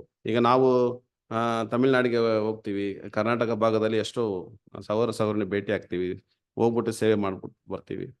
ಬಟ್ ಎಸ್ಪೆಷಲಿ ತಮಿಳ್ನಾಡಿಗೆ ಹೋದಾಗ ಅವರು ಒಂದು ಏನ್ ಮಾಡ್ಬಿಡ್ತಾರೆ, ಪಾಪ ಬ್ರದರ್ ಅಷ್ಟು ದೂರದಿಂದ ಬರ್ತಾರೆ ಅಂದ್ಬಿಟ್ಟು ಚೆನ್ನಾಗಿ ಗೌಣಿಸ್ತಾರೆ. ಆಮೇಲೆ ಕೊನೆಗೆ ಹೋಗುವಾಗ ಜೋಬಿಗೆ ದುಡ್ಡು ಹಾಕ್ತಾರೆ, ನಿಮ್ಮ ಪೆಟ್ರೋಲ್ ಖರ್ಚು, ಟಿಕೆಟ್ಗೆ ಏನಾದರೂ ಉಪಯೋಗಿಸ್ಕೊಳ್ರಿ ಅಂತ. ಅದನ್ನ ಸಹೋದರರು ತಗೊಳಲ್ಲ. ಎಲ್ಲ ಬ್ರದರ್ ಬೇಡ ಬಿಡಿ, ಇದು ನನಗೆ ಕೊಟ್ಟಂತ ಒಂದು ಅವಕಾಶ, ಇದು ಒಂದು ಬಲಿ, ಅದರಿಂದ ಬೇಡ ಅಂತ ಬಿಟ್ಟು ಬರ್ತಾರೆ. ಇಲ್ಲಿ ಏನ್ ಸಹೋದರರು ಬರೀತಾರೆ ಅಂತ ನೋಡ್ಬೇಕಾದ್ರೆ, ವಹಿವಾಟ ಮಾಡಬೇಡ ಅಂತ ಹೇಳ್ತಾರೆ, ಟ್ರಾನ್ಸಾಕ್ಷನ್ ಬೇಡ ಅಂತ ಹೇಳ್ತಾರೆ. ಒಂದ್ ಕಡೆ ಸಹೋದರರು ಬರೆಯುವಾಗ ಈ ರೀತಿ ಸಹೋದರರು ಒತ್ತಾಯಪಡಿಸಿ ಕೊಡುವಾಗ ಪಡ್ಕೊಳ್ಳೋದ್ರಲ್ಲಿ ಏನು ತಪ್ಪಿಲ್ಲ, ನೀವು ಪಡ್ಕೋಬಹುದು ಅಂತ ಹೇಳ್ತಾರೆ. ಆದ್ರೆ ನೀವು ಪಡ್ಕೊಳ್ಳದೆ ಇರೋದು ತುಂಬಾ ಉತ್ತಮ ಅಂತ ಹೇಳ್ತಾರೆ. ಒಬ್ಬ ಸಹೋದರರಿಗೆ ಕೊಡುವಾಗ ಸಹೋದರರು ತಗೊಳ್ಳದೆ ಬೇಡ ಅಂತ ಹೇಳುವಾಗ ದೇವರ ನಾಮ ಇನ್ನೂ ಹೆಚ್ಚಾಗಿ ಮಹಿಮೆ ಪಡುತ್ತೆ. ಆದ್ದರಿಂದ ನೀವು ಎಲಿಸನನ್ನು ನೀವು ಹಿಂಬಾಲಿಸಿರಿ ಅಂತ ಬರೆದಿದ್ದಾರೆ. ತಗೊಳ್ಳೋದು ತಪ್ಪಿಲ್ಲ, ತಗೊಳ್ಳೋಕ್ಕಿಂತ ಅದು ಬಲಿಯಾಗ್ಲಿ ಅಂತ ಹೇಳುವಾಗ ದೇವರ ನಾಮ ಇನ್ನೂ ಹೆಚ್ಚಾಗಿ ಸಂತೋಷ ಪಡ್ತಾರೆ. ದೇವರು ಅದು ಮಹಿಮೆಯಾಗಿ ದೇವರಿಗೆ ಹೋಗುತ್ತೆ. ಒಂದು ಒಳ್ಳೆ ವಾಕ್ಯ ಇದೆ ಪ್ರಸಂಗಿಯಲ್ಲಿ. ಪ್ರಸಂಗಿ 7ನೇ ಅಧ್ಯಾಯ 7ನೇ ವಚನ ಓದೋಣ. ಪ್ರಸಂಗಿ 7ನೇ ಅಧ್ಯಾಯ 7ನೇ ವಚನ.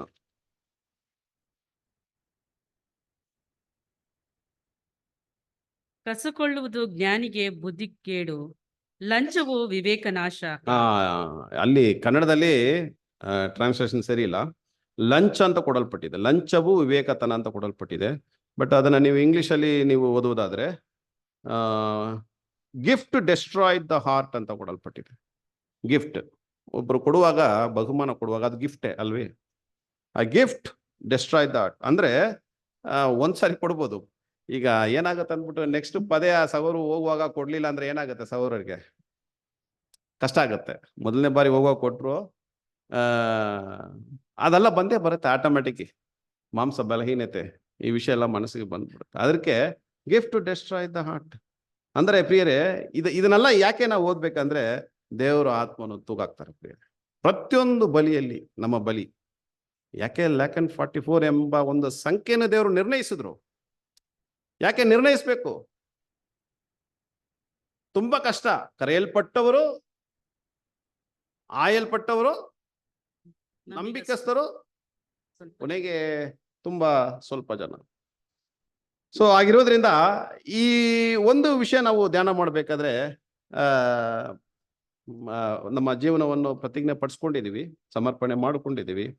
ಅದರಲ್ಲಿ ದೇವರು ತೂಕಾಕುವಾಗ, ದೇವರು ಅಳತೆ ಮಾಡುವಾಗ ನಾವು ನಮ್ಮ ಒಂದು ಆತ್ಮವನ್ನು, ಆತನ ಕೊಟ್ಟಂತ ಆತ್ಮವನ್ನು ತೂಕಾಕುವಾಗ ಅದರಲ್ಲಿ ಎಷ್ಟರ ಮಟ್ಟಿಗೆ ದ ಹಿಪೋಕ್ರಟಿಕಲ್ ಸ್ಪಿರಿಟ್ ನನ್ನಲ್ಲಿದೆ. ಅದರಲ್ಲಿ ಒಂದನೇ ಪಾಯಿಂಟು, ಸ್ವಾರ್ಥತೆ ಎಷ್ಟರ ಮಟ್ಟಿಗೆ ಇದೆ ದೇವ್ರಿಗೆ ಗೊತ್ತಾಗುತ್ತೆ. ಡಿಸ್ಕ್ರೀನಿಂಗ್ ದ ಸ್ಪಿರಿಟ್ ಅಂದ್ರೆ ಆ ಒಂದು ಗ್ರಹಿಕೆ ನಾವೇ ಗ್ರಹಿಸ್ಕೊಳ್ತೀವಿ, ಡಿಸ್ಕ್ರೀನಿಂಗ್ ಅಂತ ಹೇಳ್ತಾರೆ ಸ್ಪಿರಿಟ್. ಅದರಲ್ಲಿ ಸ್ವಾರ್ಥತೆ ಎಷ್ಟರ ಮಟ್ಟಿಗೆ ಇದೆ ದೇವರು ತೂಕಾಕ್ತಾರೆ.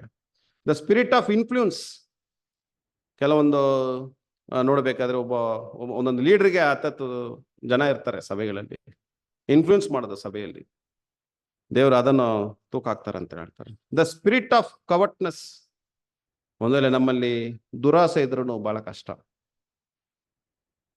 4ನೇ ಪಾಯಿಂಟು, ನನ್ನ ಸಭೆಯಲ್ಲಿ ಮುಂದೆ ನಿಂತು ಬಂದು ಮಾತನಾಡುವಾಗ ಯಾವ ಮನೋಭಾವದಿಂದ ಮಾತನಾಡ್ತೀನಿ? ದೇವರು ನಾಮ ಹೆಚ್ಚಿಸಬೇಕೆಂದು ಮಾತನಾಡ್ತೀನ, ಅಥವಾ ನನಗೆ ಹೆಸರು ಬರಬೇಕೆಂಬುದನ್ನು ಮಾತಾಡ್ತೀನಿ? ಯಾವ ಮನೋಭಾವ? ದ ಸ್ಪಿರಿಟ್ ದೇವರು ತೂಕಾಕ್ತಾರೆ. ನೋಡಿ, ನಮ್ಮ ಜೀವನದಲ್ಲಿ 24 ಅವರ್ಸ್ ಅಂದ್ರೆ ನಿದ್ದೆ ಮಾಡುವ ಸಮಯ ಬಿಟ್ಟು ಬೇರೆ ಎಲ್ಲಾ ಸಮಯದಲ್ಲೂ ಅಭಿಷೇಕಿಸಲ್ಪಟ್ಟು ನಾನು ಏನೇ ಮಾಡಿದ್ರು ಕೂಡ ಪವಿತ್ರಾತ್ಮ ಬಲದಿಂದ ಮಾಡ್ತೀನಿ. ಬಟ್ ಆ ಒಂದು ಸಮಯಗಳಲ್ಲಿ ನಾನು ಎಷ್ಟು ಮಟ್ಟಿಗೆ ಪವಿತ್ರಾತ್ಮನು ದುಃಖಪಡಿಸ್ತೀನಿ ಅಥವಾ ಪವಿತ್ರಾತ್ಮನು ಮಹಿಮೆ ಪಡಿಸ್ತೀನಿ? ದೇವರು ತೂಕಾಕ್ತಾರೆ ಪ್ರಿಯರೇ. ಒಂದು ವಾಕ್ಯ ಓದನ, ಯೋಹಾನ 12ನೇ ಅಧ್ಯಾಯ 25ನೇ ವಚನ. ಯೋಹಾನ 12:25.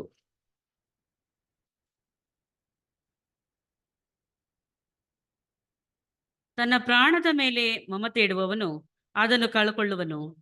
ಲೋಕದಲ್ಲಿ ತನ್ನ ಪ್ರಾಣವನ್ನು ಹಾಗೆ ಮಾಡುವವನು ನಿತ್ಯ ಜೀವಕ್ಕಾಗಿ ಅದನ್ನು ಕಾಪಾಡಿಕೊಳ್ಳುವನು. ನೋಡಿ, ತನ್ನ ಪ್ರಾಣದ ಮೇಲೆ ಮಮತೆ ಇಡುವವನು ಅದನ್ನು ಕಳಕೊಳ್ಳುವನು.